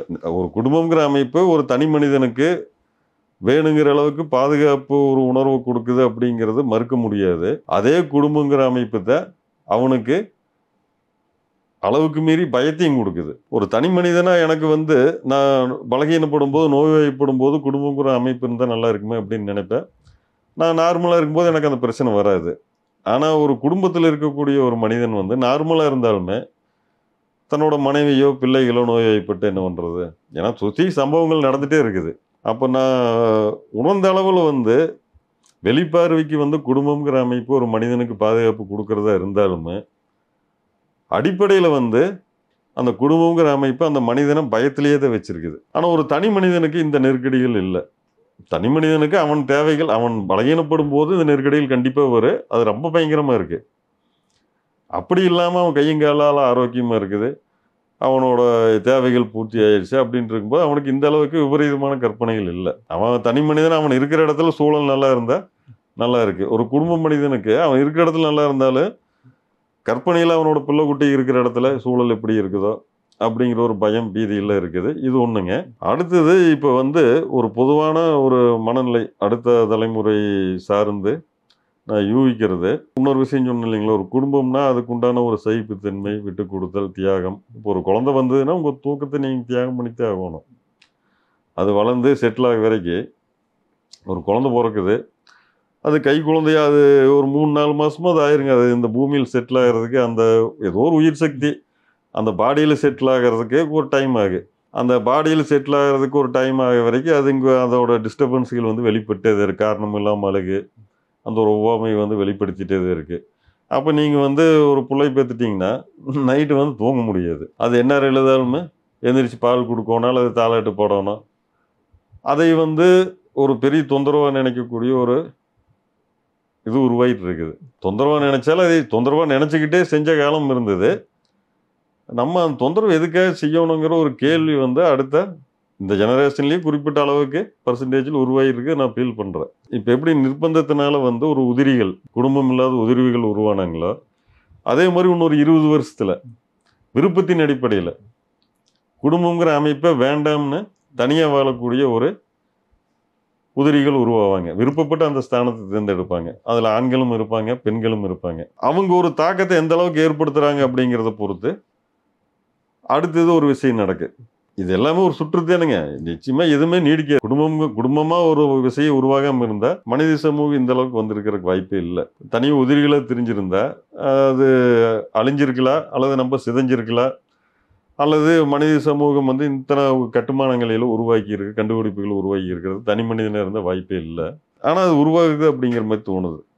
இன்னொரு 10-20 வருஷத்தில் குடும்ப அமைப்பை விரும்பாத, அதை ஒரு மாடர்னாக ஒரு நாகரிகமாக நினைக்கக்கூடிய ஒரு மனநிலை, அந்த மனநிலையை வெளிப்படுத்தக்கூடிய ஒரு தலைமுறை, அதாவது ஒரு தலைமுறைனா ஒட்டுமொத்த தலைமுறை மேலே ஒரு குறிப்பிட்ட பர்சன்டேஜ் ஒரு 30% பேர் குடும்பஸ்தர்கள், குடும்பம் இல்லாத ஆளுகள் அப்படிங்கிற ஒரு கம்யூனிட்டி ஒரு இது அமைப்பு உருவாகலாங்க. இப்போ நீங்கள் சொல்கிறத நாங்கள் பல்வேறு இடங்களில் கேள்வியும் போடுறோம். வந்து குறிப்பாக வந்து வெளிநாடுகளுக்கு வேலைக்கு போனவங்க, இல்லை தமிழர்கள்னால் இலங்கை தமிழர்களை பொறுத்த வரைக்கும் அவங்க அகதிகளாக பல்வேறு நாடுகளுக்கு போயிருக்காங்க. ஸோ இவங்க அந்தந்த நாடுகளில் இருக்கிற கலாச்சாரங்களை பார்த்துட்டு அங்கே வளர்கிற குழந்தைகள் வந்து எங்களுக்கு திருமணம் வேண்டாம் அப்படின்னு சொல்கிறாங்க அப்படிங்கிறது நிறைய வருது. அது மாதிரி இங்கே எடுத்துக்கிட்டிங்கன்னா குறிப்பாக பெண்கள் வந்து திருமணம் தள்ளி போய் ஒரு இடத்துல அவங்க திருமணம் ஆகாமல் ஒரு வாழ்க்கையை வாழ்ந்துடுறாங்க. நல்லா தானே இருக்குது, இப்படியே இருக்கலாமா, எதுக்கு திருமணம் பண்ணணும் அப்படின்னு அவங்க ஒரு திருமணமாக வேண்டாங்கிற தள்ளி போடுற ஒரு நிலைமை இருக்குன்னு சொல்றாங்க. இல்லை அது வந்துருங்க. இப்போ நானே அந்த இதுக்கு பழகிட்டு இப்போ எனக்கு ஒரு பிள்ளை கொடுத்து கட்டிக்கிங்க அப்படின்னா வேண்டாங்க பஸ் இப்படியே இந்த பழகிட்டு தான் சொல்லுவேன் நான். ஏன்னா இது எனக்கே இப்படி இருக்குது அப்படிங்கும்போது மற்றவங்களுக்கு இருக்காது அப்படிங்கிறதுக்கு சொல்ல முடியாது இல்லைங்களா. குடும்ப வாழ்க்கை வந்து நிச்சயமாக வந்து அது சமூகத்துக்கு தேவையான அவசியம் தேவை. ஒரு தனி மனிதனுக்கு அது தேவையா அப்படின்னா அது எல்லா தனி மனிதனுக்கு அது தேவையான்னு சொல்ல முடியாது. ஏன்னா குடும்பத்துக்குன்னு உள்ளே போனோம்னா அதுக்குண்டான ஒரு தியாகங்களை சகிப்புத்தன்மைகளை பண்ணித்தான் ஆகணும், சகிப்புத்தன்மைகளை வளர்த்திக்கிட்டே ஆகணும். நம்ம வேற வழியே இல்லை. ஆனால் அதுக்கு வந்து இன்னைக்கு வந்து நுகர்வு அதிகமாயிடுச்சு, இன்ப நுகர்வு வந்து அதிகமாயிடுச்சு இல்லைங்க. எதற்காகவும் வந்து நான் தூக்கத்தை இழக்க மாட்டேன் அப்படின்னா உங்களுக்கு குழந்தையே ஆகாது. இதுதானே இதாக இருக்க முடியும். ஒரு குழந்தை பார்த்தா தூக்கம் கெட்டுத்தான் ஆகணும், பிகிமலை வலிச்சுதான் ஆகணும், அதுக்குண்டானதில் பண்ணித்தான் ஆகணும். ஒரு குடும்பம்னு இருந்தால் அந்த குடும்ப நபர்கள் நம்ம மேலே வந்து தேவையில்லாமல் ஆதிக்கம் செலுத்தவும் செய்வாங்க, நம்மளும் அவங்க மேலே ஆதிக்கம் செலுத்த செய்வாங்க. இதெல்லாமே வந்து அந்த ஒரு துன்பத்துக்கிட்டு போகிற விஷயங்கள் தானுங்க. நம்ம ஒரு க்ளோஸ் ரிலேஷன்ஷிப் போனாலே அதனால சாதக பாதங்கள் எல்லாமே இருக்குங்க. ஒரு சாதகமான விஷயம் நம்மளுக்கு ஒரு பாதுகாப்பு உணர்வு கிடைக்கிது. பாதகமான விஷயம் அவங்க நம்ம மேலே செலுத்துகிற ஆதிக்கம். பாதுகாப்பு வேணும்னா அந்த ஆதிக்கத்தை ஏற்றுத்தே ஆகணும். அந்த ஆதிக்கத்துக்கு நான் கட்டுப்பட மாட்டோம்னா நீ நிர்கதியான நேரத்தில் அந்த நிராதரவான நிலையை அனுபவிச்சுத்தே ஆகணும். ஆனால் வந்து நிர்கதி அப்படிங்கிறது ஒரு மனுஷனுக்கு உடனே ஏற்படுறது இல்லைங்க. அது ஏற்படுறதுக்கு வந்து நம்ம டைம் ஆகு.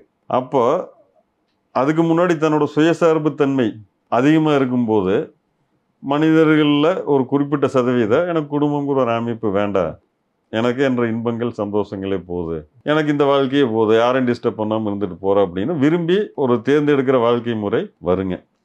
ரொம்ப நன்றி சார்.